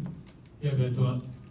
So we'll whip through a few question and answers. So we'll start with Sam and his role at the Geelong Footy Club. So Sammy, if you're able to, are you able to tell the audience and those watching at home what your role is at the Geelong Footy Club? My main role is training assistant. I'm a water boy. I serve water and Gatorade all the players at Geelong, and it's really good experience there. It's actually really, like, when I've been, and yeah, it's really good. So when you first started at the Cats, you're in the footy department now, but you did hold a number of different roles beforehand. What were some of those roles? I just worked at the Cats Bistro and Cats merchandise shop, and I actually filled like some shells or t-shirts or like shorts and something like that, and it's actually really much fun, and yeah, I just loved it. So. Perfect. So what days are you at the footy club? Only main days, only main trainings, and just sometimes training, but just wait for my boss to say to me, so yeah. Perfect. So, and then what's your favourite part of being involved in the footy club? My favourite part at the footy club is meet some new friends down there, and then it's actually it's like a family, Geelong Football Club, because they look after me. Or like I worked about 4 months or 5 months down there, and they always look after me there, and it's actually, sorry, I'm gonna get emotional, sorry everyone, because Cat is actually very good club to work as a volunteer. So I am, and I got this job, that's why. So yeah, the Cats are a great club, and they certainly look after you, make you feel a part of their team and a part of their club. And involve you in all the inner sanctum activities with the players and coaches and staff. But you also have another role through Disability Job Services Encompass. So you're able to tell everyone here what your role is at Encompass? Alright, at Encompass, the hub, I work Monday and Tuesdays, like 2 days in a week. And I am truck jockey. Truck jockey is like doing like chairs and tables or wardrobe, stuff like that. Just lifting up in the truck and just delivered like someplace like houses and stuff like that. And I just love that job. It's actually really good. And make some new friends down there. It's very, very humble to me. And then it's very, very nice people down there. So thanks, team. No worries, Sammy. So the Geelong Footy Club have been great to Sam, but also they're highly recognisable in the community. They do employ a number of people with a disability. I think they need to be recognised for their efforts. They do go above and beyond, and they're even implementing a sensory room at GMHBA Stadium as part of the Cardinia Park precinct. So that'll be launched at their first home game, which is fantastic for the fans, and making sure that their experience is the best one possible. So, Sam, you are loved by the club, even by the players, so at times I know you do make players run late to get out onto the track because you're chatting to them all the time. But I think the work that you're doing at the Cats and your involvement in the community, I think you should be highly commended as being a great ambassador for the Cats and for the Geelong community. So, well done, mate. Good job. Thank you for having me, everyone. Thank you. Alright, so we'll move on to Jay. So Jay's a local footy umpire as part of the Geelong Footy Umpires Association. And you've been doing that for a couple of years now, is that correct, Jay? Yes. Yes, and entering my 5th season. Perfect. So, first question, how did you get involved in umpiring?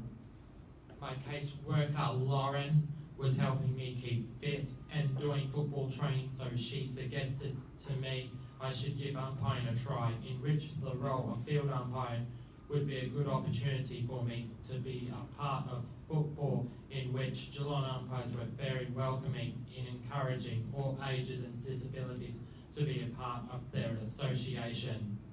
So what's your favourite part of being an umpire? Is being able to control the game. I love football and know all the rules. I encourage fairness in the game. No favourites. I dislike unfair tactics and violence in the game, so my job is to encourage everyone to play their best and have fun. So as a part of that, what are some of your umpiring highlights? My highlights were umpiring an under-13 grand final last season. It was an exciting time of my life, and in my first year I umpired in the Encompass Cup for the under-14s age group. And when I was at GMHBA Stadium umpiring a half-time grid game, this is quite a funny story, I umpired Auskick for my old club at Nelson Park, because I used to go to Nelson Park doing Auskick, and I umpired them, which meant I umpired my old coach's group. His name was John Demopoulos. He was a very good coach, and he was very good at helping us have fun and keeping us entertained in playing football. So hopefully they looked after you that day, did they? Yep, they looked after me pretty well. So as a part of your umpiring, obviously you've got some goals and aspirations. Able to tell everyone about some of those goals? Hopefully I expand my horizons to umpiring the older age groups, under 17s and under 18s, on a more regular basis. I'm hoping I might be one of the umpires with a disability that makes it to the AFL level. And then obviously you've got some highlights there and want to be part of the AFL, so there might be some key contacts in the room you might be able to chat to or you've spoken to already. But obviously there would be a couple of challenges of being an umpire. What are some of those challenges? Ignoring the hecklers on the sidelines and keeping focus on the game. Sometimes the younger players can be a bit mouthy, but I've learned they're just passionate about the game just as much as I am. So I ignore the negatives and encourage them to play on, to stay positive.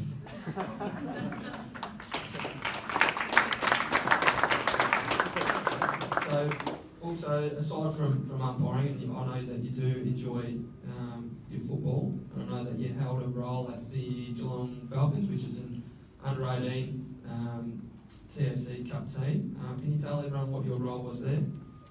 My role was statistician from a few years ago. I collated all the scores from the weekend's games, so each club had a record of goals and behinds of every team in the league, which helped them understand their players' strengths and weaknesses.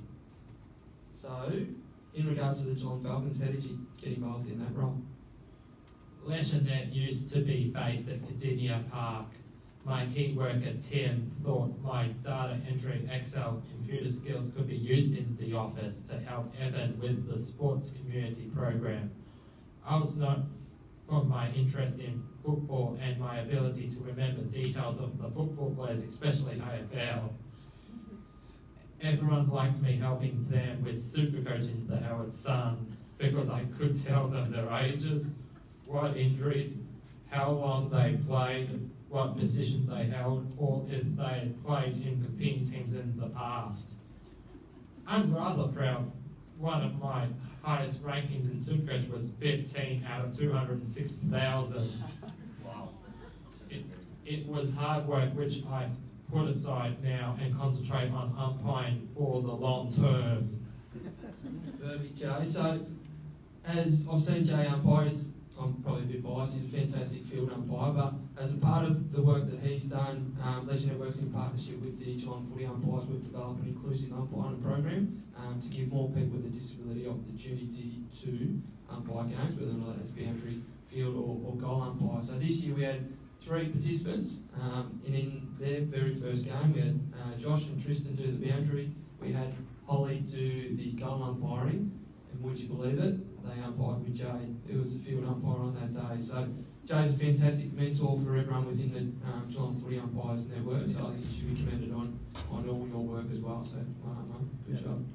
Thank you, Tim.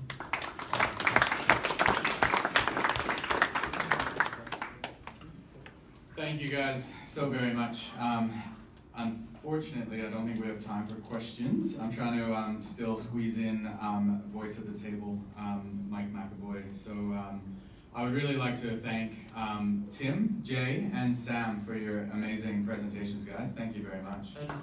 So just also, if you go on the AAA Play website, there's a video link for both of the boys and their journey as well, so feel free to check that out. I feel horrible for not allowing questions, but I feel like we're going to hear from these guys many, many more times in the future. So I take a little bit of solace in that. While I don't know if you guys have to run off to your next meeting or back to Geelong. You're all right. We'll hand over to Marcus Sanders. So while today we've heard from a variety of people, Marcus a little bit different in terms of that his life was impacted by a motorcycle accident, and so he has an acquired disability that's impacted his life. So hand over to Marcus to explain more. Thank you. Thank you very much. Quite humbled to be up here with some amazing individuals. Yeah, so my story is a little bit different. I was in the workforce for 25 years, up until I had a motorcycle accident in 2012, in which I broke my neck and back and was paralysed from the chest down. So, yeah, prior to that, I'd worked in law enforcement. So I worked with Victorian Police, and then I defected over to the AFP and basically was involved in covert counter-terrorist operations in Australia and overseas. So I have a pretty diverse skill set, and never did I think post 7 years down the track I'd be sitting here in a St Kilda jersey talking about wheelchair football. So yeah, my journey's been a total 360 turnaround, but my skill sets was in learning and development, training, education, as well as operations within the state police and the federal police. So I have a strong background in those sorts of things, as well as being an avid sports person. Played footy all my life, raced motocross bikes, surfed all around the world, had a very fit, active lifestyle.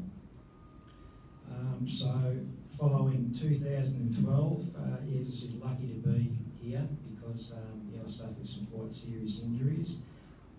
Never did I think I'd be doing any type of work, considering what I was told my predicament post-discharge and rehab.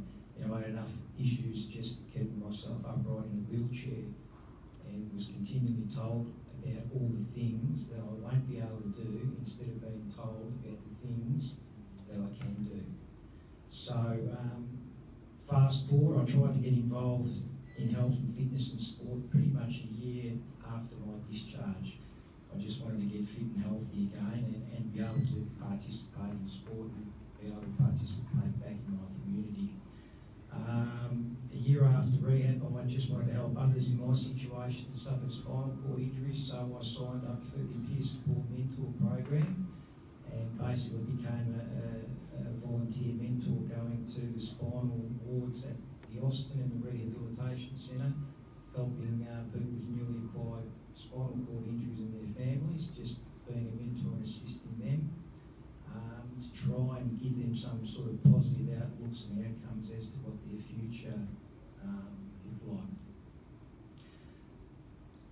Struggled to try and find a sport that I could do well and be competitive in, so I had a crack at single discipline sports, which consisted of rowing, kayaking, shot put, discus, javelin. Didn't really do it for me, did not fire until an advert came out for a national wheelchair football league that was set up by Disability Sports and Recreation back, I think it was in 2015. So I had no idea how I was going to play wheelchair football, but I thought I'd go along and see how it all worked. We've got the CEO of DSA here, Richard Armond. He was one of the original pioneers of the sport, as well as 4 other people, and that was back in 2015. Fast forward to 2018, and we've got a wheelchair football league as a part of the AFL, which is just an absolute fantastic thing to happen. So I wanted to be appointed the captain coach of the St Kilda wheelchair football team, and with that, basically, things have developed, and I've been able to get involved in some casual and part-time employment with the community part of the St Kilda Football Club, which is a very, very inclusive, fantastic club to work for. I never thought I'd say that about St Kilda because I'm a North supporter. But the club, AFL, DSA, have been very, very supportive. So last year, St Kilda Football Club was, I believe, the first club to run what's called a Saints Play program. And basically that program was set up to, it's basically an Auskick program for kids and children with autism and other intellectual disabilities as well as physical disabilities, so that they can involve themselves in playing sport as well. So I'm one of the Auskick special needs coaches there. We also do some community programs and go into various special development schools and assist the kids in getting back into sport and recreation. So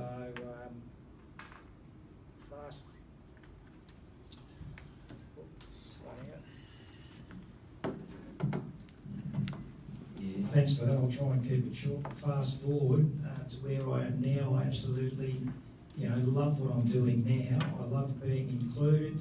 I love working as a part of a team. I love the social interaction, the health and fitness benefits, as well as mental health stuff is just absolutely fantastic, because considering what I've been through the last 7 years, I tried to get involved in a bit of part-time work. I do a little bit of consulting in a specialised field, but I am experience some minor discrimination, because when people see you, they see your disability in a wheelchair first before they actually see your ability. And I think every person that has a disability has something to offer, you know, in any area of employment. Everyone's got a different skill set. So, you know, thank you very, very much for your time. And as I said, it's been a fantastic experience to be invited here to participate. Thank you.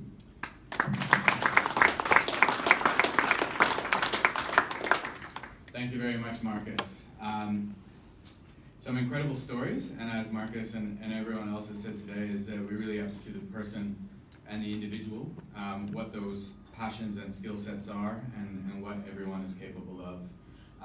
I would like to squeeze in Mike McAvoy from Voice at the Table before he has to run off, if we still have a few minutes, if that's okay. Yeah, I'm not really here to speak though, so... So John and and I can maybe I can do justice to Voice at the Table, but I would like to thank our panel, who are absolutely incredible and really are doing some great things. Well done, guys.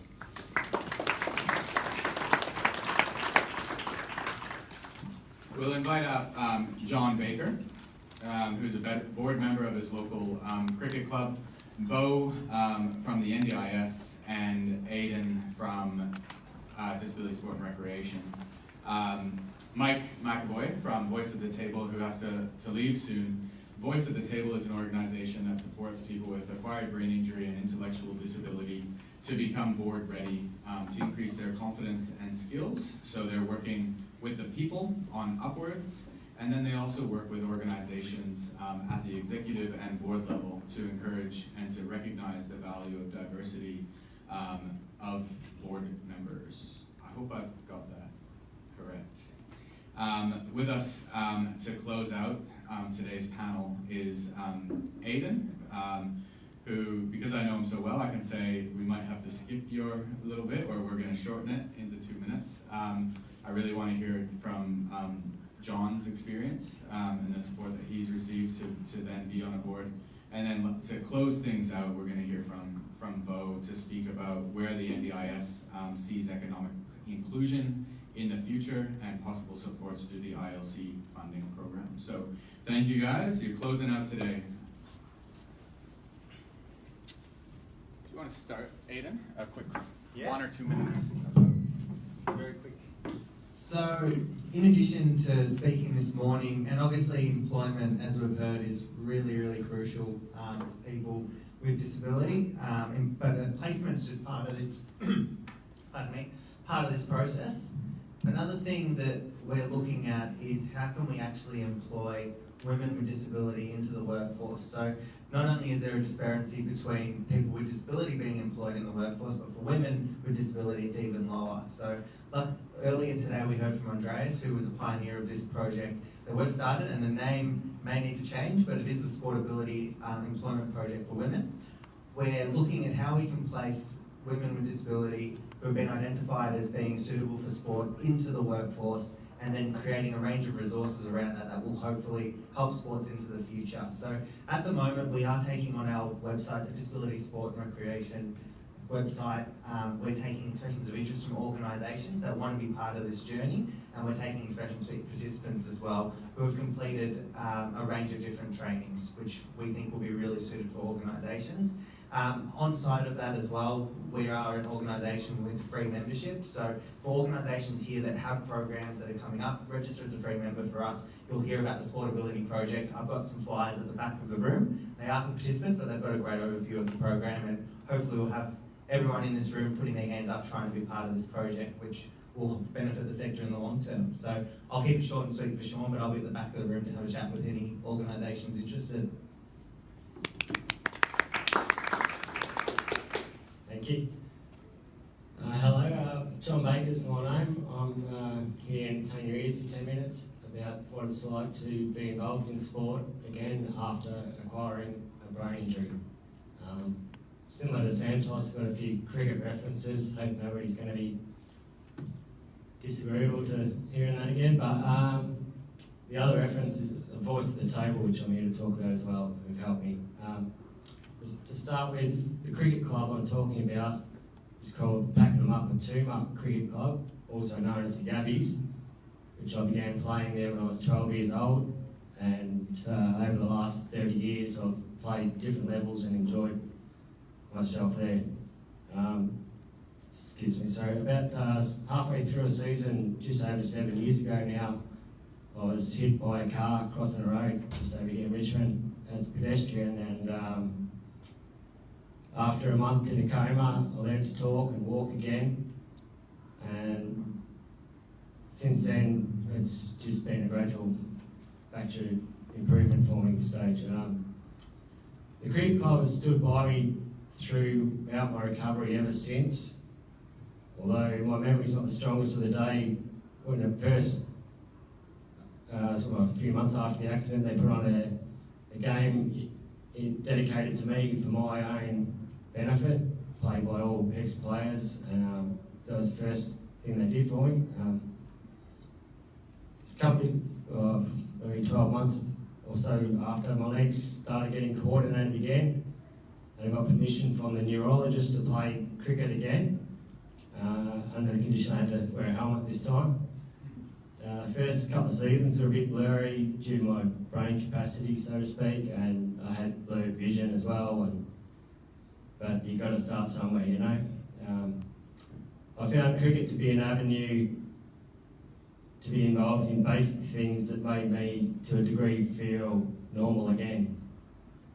Not that my game statistics were of any help to the team, 6 ducks in a row and just as many drop catches in a season. As I said, you have to start somewhere. I was on the club committee before the accident occurred and decided a couple of years later to put my hand up again. Once again, there's been a learning process to undertake. The committee meetings were accessible to me by travelling with another committee member who picked me up. I wasn't driving. And my contributions on the committee were very minimal, so to speak. But when I did talk, the fellow members were very respectful in the manner I communicated, so to speak. Back on the committee for the first couple of seasons, I lacked confidence and initiative to contribute very much. I'm happy to say that I feel a lot more comfortable contributing my thoughts with the committee now. Not that I'm always right, but that's what committees are for. I can't expose my committee progress without mentioning a course that influenced to some degree my voice on the committee. Voice at the Table is the title of the organisation. Voice at the Table is an organisation that holds courses to help educate people with disabilities to use their voices, encouraging them to focus on their own self-advocacy. Excuse me. Voice at the Table awarded me the opportunity to express my opinions in a comfortable environment with like-minded people on some issues that they could relate to. I was encouraged to express myself and, equally importantly, able to listen to other people's voices who find things difficult to manage since acquiring a brain injury. This has made me more aware of things that people in my condition find challenging. I found myself seeing both sides of the coin more clearly. Having a brain injury has not extinguished any thoughts of my life prior to the brain injury occurring. I knew this side of the coin better than the one that my head is on now, so to speak, until I really attended Voice at the Table and shared my thoughts with other people there. After sharing our opinions in a group, I found myself seeing the side of the coin that my head is on now a lot more clearly. I totally understand that it is extremely difficult to see this side clearly unless you have a lot of involvement on it. And I'm still learning myself. Voice at the Table supports people with cognitive disability to have an equal voice at the table. There are so many ways to improve your intake and output in conversations. After Voice at the Table, I found myself more aware of things which were not obvious to me since my life's changed. In preparing ways to project thoughts to be understood in today's speech, I found my mind wandering off onto different similar analogies, I guess, and putting my words into different frames is a way of describing it, I think. I actually feel that sometimes these analogies can be better for people to receive what I'm trying to express. So if I go off on something, I try and realise I am trying to stick to it. During the Voice at the Table, I was pleasantly surprised to receive compliments and acknowledgements, positive acknowledgements to my expressed views by the people who guided us to use our voice. Somehow, unexpected praise has led my own level of self-belief to improve when I'm talking. With the cricket, I'm a captain of a side there last 2 seasons, and as a captain, I encourage my teammates to believe in themselves when they have opportunities to perform on the field. I guess this is the analogy I'm talking about. It's basically a basic philosophy that I found to be effective in that players perform at higher performance levels. I state that I believe in their actions to start with, and that initiates their own personal self-belief. I can't say that I captain a premiership side or anything like that, but what I do believe is that I've influenced my teammates to play at higher levels and enjoy the game more. I believe, as was mentioned before, one of the biggest opponents we face in sport and life in general is ourselves. When you're batting in cricket, if you were to play a ball incorrectly for the ball that's been bowled at you, go out, I find most batsmen tend to put their hand up and blame themselves, whereas you don't consider the ball you're facing or the bowler who bowled the ball. Voice at the Table helped me to balance some things better rather than just being narrow-minded on the one side. When expressing yourself after a brain injury, I found that I actually rated my own voice lower than the listener who's probably tuned in listening to me now. What it does when you start thinking like that, you start becoming reclusive and shy, and you don't open up, you're restrained from voicing your opinions. So I think, attending Voice at the Table reinstalled my confidence, self-belief, and self-advocacy opportunities. And that happens, I mean, it's been proven with other people who've been up here today. They've shown how improvements can be made by getting your own confidence back.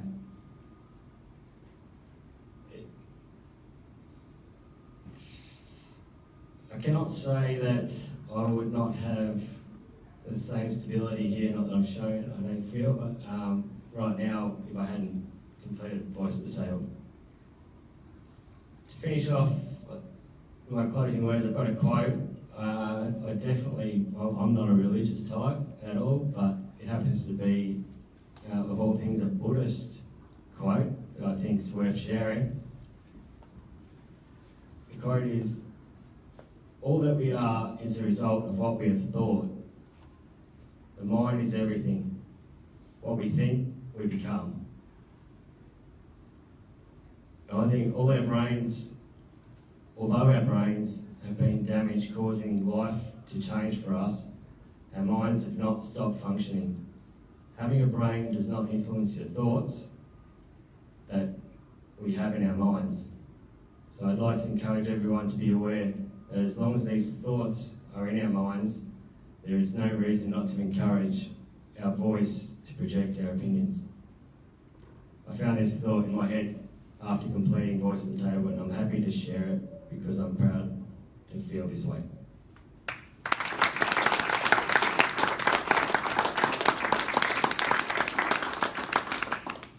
Thank you very much. much, John.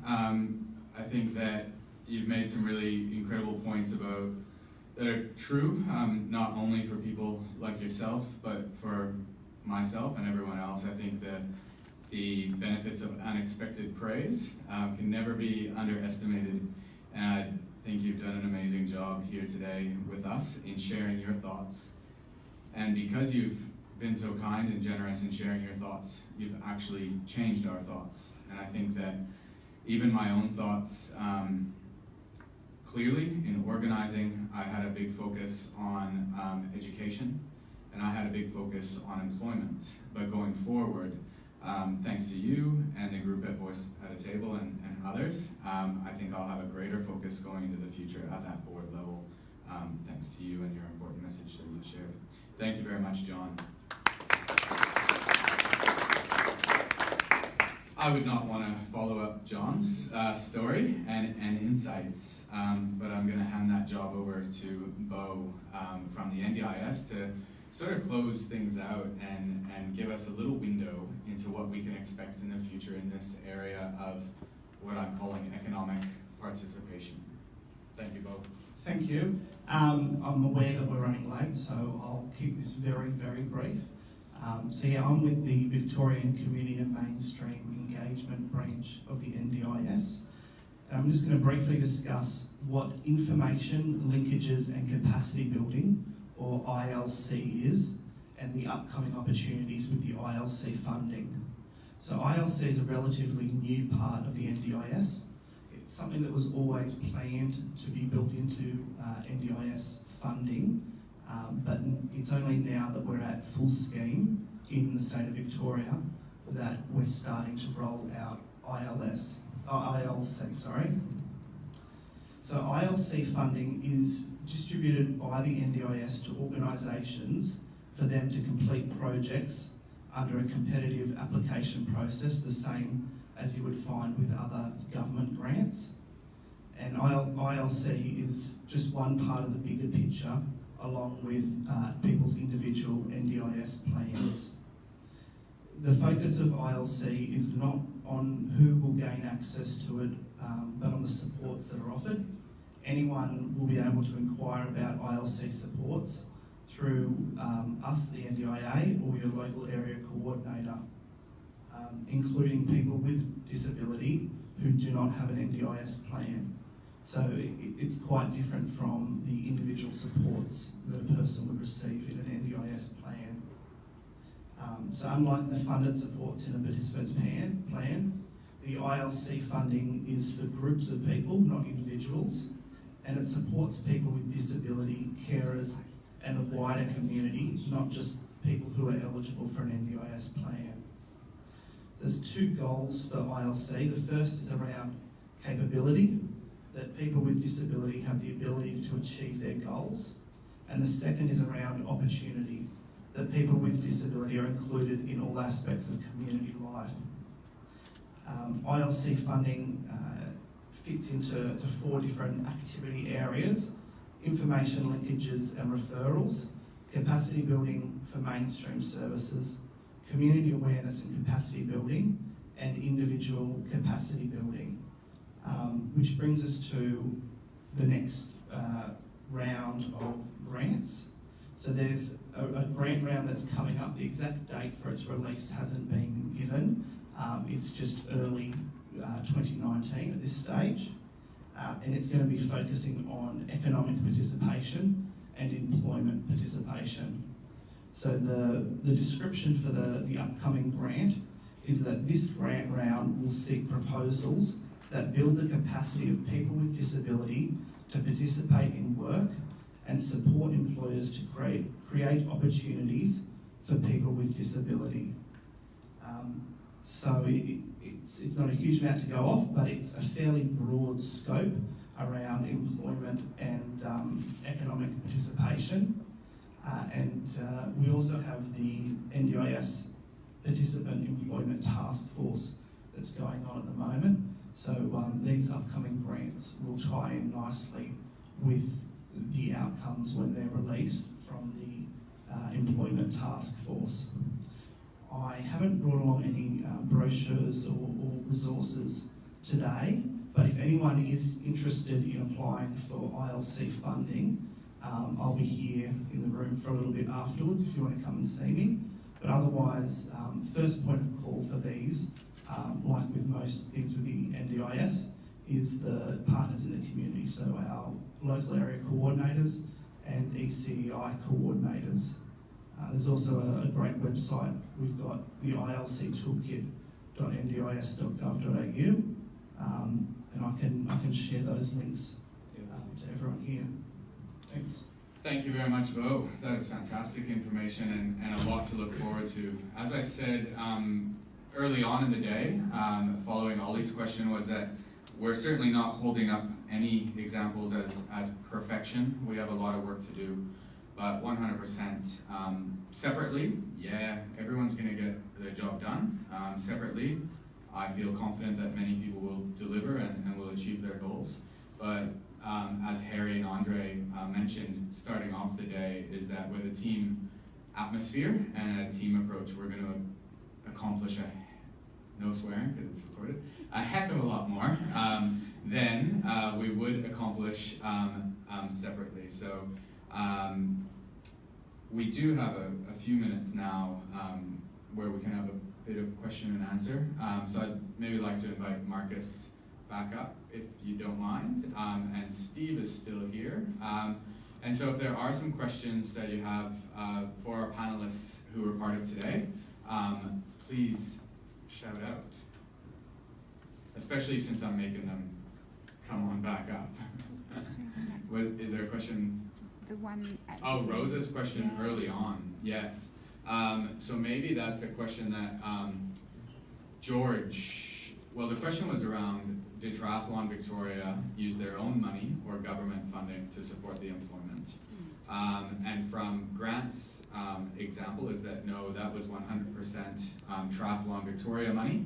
But in the case of AFL Victoria, Steve, would you like to answer the supports maybe that AFL Victoria received when you joined them?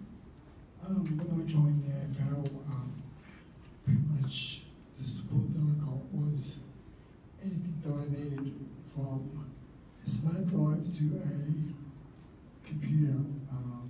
Simply the fact that I could help them achieve their goals in their programs. It's as simple as that. Wise employment was great. AFL Victoria were very supportive about what they wanted me to achieve in the role. So going forward, wise employment, AFL Victoria will support me and every person with a disability that wants to join the workforce going forward. Thank you. And Scott and George, do you have something to add? Just on that, all our job seekers, they, depending on what level of funding they come under, we get access to government grants. So training subsidies are offered to our employers up to the amount of $10,000, depending on what level of funding they come under. In Stephen's scenario, the smart drive device that he's got on the back of his wheelchair, which is a mobility device. We also get access to Job Access Australia, where our caseworkers will work closely with them, and they'll be allocating funding there. And to be honest with you, nothing's off the table. Like, they could come into a place like this, recarpet the whole floors. We've had a person that we've placed who's visually impaired at Southeast Water, where we've installed a JAWS device. They spent about $15,000 doing that. So there's a lot of support out there for all our job seekers, and a lot of people aren't aware of these. So in Stephen's scenario, yes, there was an allocated training subsidy that's always offered to the organisation. They use that at their own discretion. A lot of the times they reinvest it in the new employee in whatever way or form. So that's what happened in Stephen's scenario. Thank you, George. And I think I can't underscore the importance of engaging the talent identification people, whether that's Wise Employment, Matchworks, Specialist Stern, or Hudson, who have all sort of had an impact on today.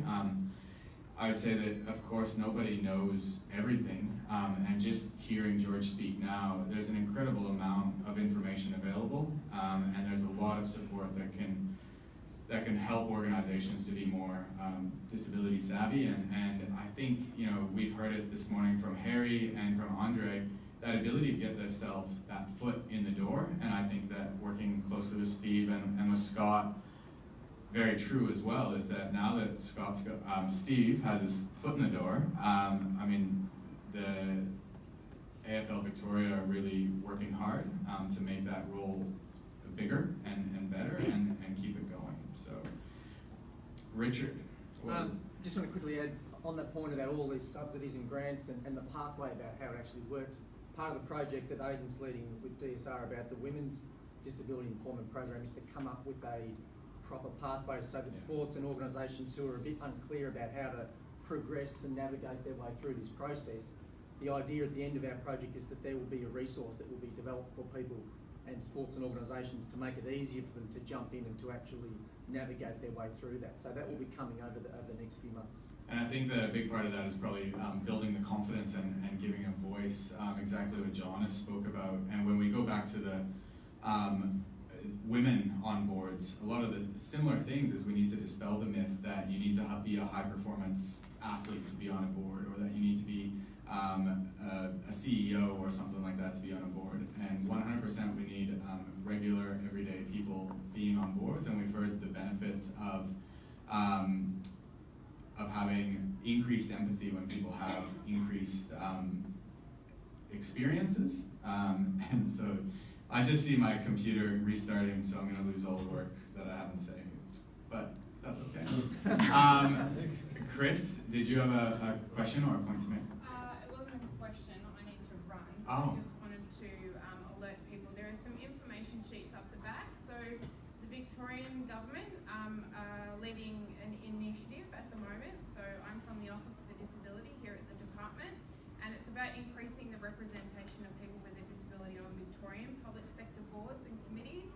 And so just wanted to flag with everyone here that we will be shortly releasing some professional development opportunities targeting people with a disability to learn about boards and the opportunities that they can offer to individuals, as well as a board leadership program for individuals who might be looking to apply for a board position.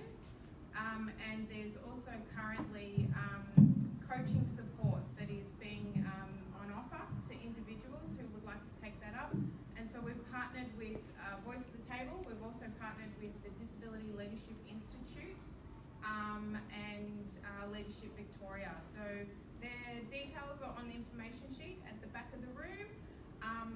But yeah, my contact details are there, or if you would like any further information, there is some information on the Get On Board website. So if you Google Get On Board, that's essentially the online application portal to apply for board vacancies, and there's information up on that webpage as well.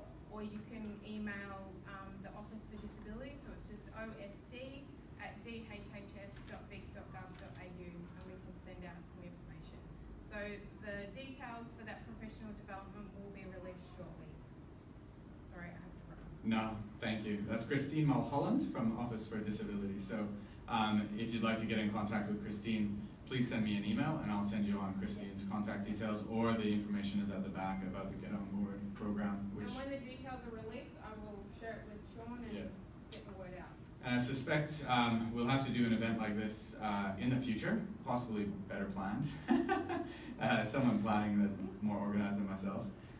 One of the reasons I invited Marcus back up was probably selfishly. I had a question. I suppose that you bring an interesting perspective that relates even to what Andre and Harry said this morning about that, and a few of the athletes who, I think even like myself, we've received so much from sport through our lives, and that opportunity now to give back to sport. And I suppose you're in an interesting situation, and others like Matt Hannibal and other sort of Paralympians who received a lot of support and who are now giving back. And in the Saints Play program now, you're supporting kids who potentially have an invisible disability, being autism and other developmental vulnerabilities, where I suppose your condition is obvious with the wheelchair, but for the kids that you support, what's that like, and what's the experiences in that working environment? Oh, it's a fantastic environment, and I've never worked with any kids with intellectual disabilities, autism and the like, but straight away the kids identified that I was different because I was in a wheelchair. So yeah, it was a fantastic experience, and you know, I made some very, very good friends, and we used the parents as resources as well to help us, you know, manage the kids whilst we're delivering the program. So yeah, it's been a fantastic experience for me, and I'm learning more and more as time goes on. Thank you, Marcus. One or two more questions. Andreas in the back. Yeah, might be a quick one. Yeah. Great work from AFL Vic, and obviously there's a big cricket AFL focus here. What are some of the other sports sectors doing in this space, like the netball, Victorian, FFVs, or the other sort of big sports? What, just out of interest? I think probably have to declare my somewhat bias is that I've had the privilege of working closely with AFL Victoria since about 2013, when I started doing I was lucky enough to receive a scholarship to complete my master's with AFL. So I'm very familiar with AFL, more so than with the other sports, so I'm still learning with what they're doing. Speaking with other sports in the lead up to this, I think it's fair to say, or even fair to say for ourselves as State Rec Victoria, it's an area that we're really, what did I call ourselves? Sport and Rec Victoria. It's an area that we're really keen and passionate on, but we're just dipping our toe in the water currently. Scott has something to add? Yeah, I think a lot of sports are on that journey, as we've seen over the last 4 or 5 years. We're now at the point where essentially every Victorian sport is offering something at a program level. And I guess we're fortunate at the AFL that we sometimes have access to more funding, which means we've been able to evolve our programs to the point where we're now employing people with disability. Whereas I think the challenges for a lot of other smaller, under-resourced sports, we're all under-resourced in sport, but they're still at that program at the stage and working into employment. So I think the interest is definitely out there. I think, you know, from today and all the stories we've heard, we know there's that need and interest, and I guess it's the role that on days like this, and I guess sports were a little bit further advanced, how we can share our learnings and help, I guess, expedite that process for other sports. And I think it takes a while. I think that even for a sport where, like AFL, where you've had 30 years now of the FIDA competition, and just the concentration of the professional teams and almost the AFL economy that's really concentrated. But I think in Victoria we have 50,000 clubs. We have 100 plus state sporting associations, and we have multiple national sport organizations that are based in Melbourne. And so while we're dipping our toe in the water now, I'd love to come together in 5 years and see what the differences will be. Ada? Yeah, I'm just gonna, add one more thing to what Scott said, which is really accurate. I think that for a long time, sports had this perception that we can't work together. We've got, you know, the same pool of athletes playing. We've got to make sure we keep them to us. Things like resources are now becoming a lot more willing for sports to share. If an organisation like AFL Victoria wants to work with a hockey or someone like that because they've got best practice, it's really important to facilitate that. So whether it's a big or a small sport now, I think there's a willingness, and it is being driven, I think, by how Sport and Rec Victoria, because of the transition from AAA funding that has occurred from the local government. Yeah. Sports took a while to adjust to that, but now they're starting to get their heads around, as Scott said, offering programs for everyone. And that's really important to then share that and any learnings. 100%. And that's definitely I think I'm stealing it from Logan Whitaker from AFL. If you're coachable, you're employable. And so that's the idea that we've been working with and pushing for a couple of years now. And that all of those skills, and we've heard from many athletes, and those skills transfer into the work environment. So I think one last question, and Rosa previously had her hand up. So Rosa. My comment is that in my daughter Jacinta's NDIS plan, there is a component where it's not a lot of money, but It's to train and retain employment. So I'm sure it's not news to everybody else, but I just thought that for someone who may not be aware of that there is that component. So we're talking about employment here. So 100%, and that is very important information to share, and it's not common. So it's Maria, please. I actually think it's problematic that a lot of people who are wanting employment assistance are being told at the planning stage that they need to access DES supports. Even I'm not eligible for DES because I have been assessed with having a work capacity of 8 hours a week. Yeah. I am already working more than 8 hours a week. Yeah. I would like to be doing more work than I am doing, but I'm not eligible for DES because I've already reached my benchmark. So I think that's actually difficult for people that have got a little bit of employment and want to progress a career. Yeah. And I think, thank you, Maria, for sharing that really important point. I didn't mean to cut you off, sorry. That's okay. Keep talking. I'm not talking anymore. If I could just say on that. Yeah. So there are a few different supports you could get in a plan that relate to employment, but as always, they need to be considered reasonable and necessary. And I think with the DES option, it's often best to look at those more mainstream services, the ones outside of the NDIS first. So it's not necessarily that is the only option, but during the planning conversation, the LAC or the planner should be going through with you all the different options and exploring what's out there, what you've looked at, what has worked, what hasn't worked. And the other thing I'd like to add, just in terms of planning, is that there's also, outside of the pure employment area, there's all sorts of other sort of capacity building activities that are included in an NDIS plan. The therapies, the physio, the OT, the speech pathology, the supports to help assist people in learning to use public transport and things like that, which aren't purely employment related, but all these things add up to assist a person in achieving their goal of getting employment in the long run. I think, Maria, I remember hearing you speak at the Disability Sport Recreation Awards, and I remember hearing you speak about the amount of travel that you endure to shot put is your discipline.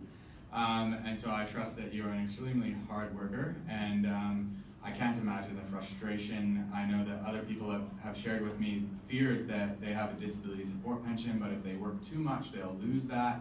And maybe, especially maybe around mental health and other maybe sporadic conditions where it comes and goes, but it's chronic in its nature, it's gonna be there for life, is that if you work too much, you might lose your pension, and then it's really difficult to get back. And so I don't think we have all the answers today, but I think that today we've started a bit more of a conversation, and I do trust that the mainstream employment orgs, with the help of Andreas and Charlotte, and others, that we have a few more options. I don't expect that it's perfect, and I'm not saying that it is, but I think we keep adding another piece into the puzzle around that support needs.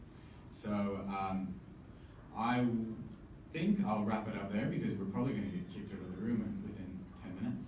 I would like to thank all of our speakers, including those who have had to run off, who joined us this morning, who started off the whole day.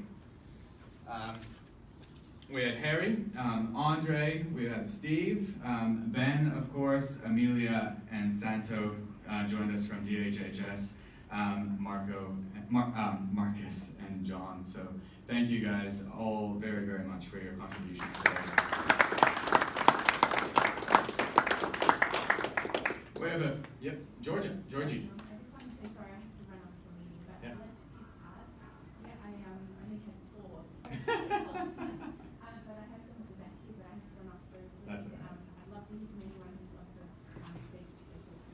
I'll collate everyone's contact details for especially the employment people that would like to be contacted, and I'll share those all around Monday. So thank you guys. We still have the room for a few more minutes, so please feel free to hang out and socialize and network. Thank you once again. Thank you.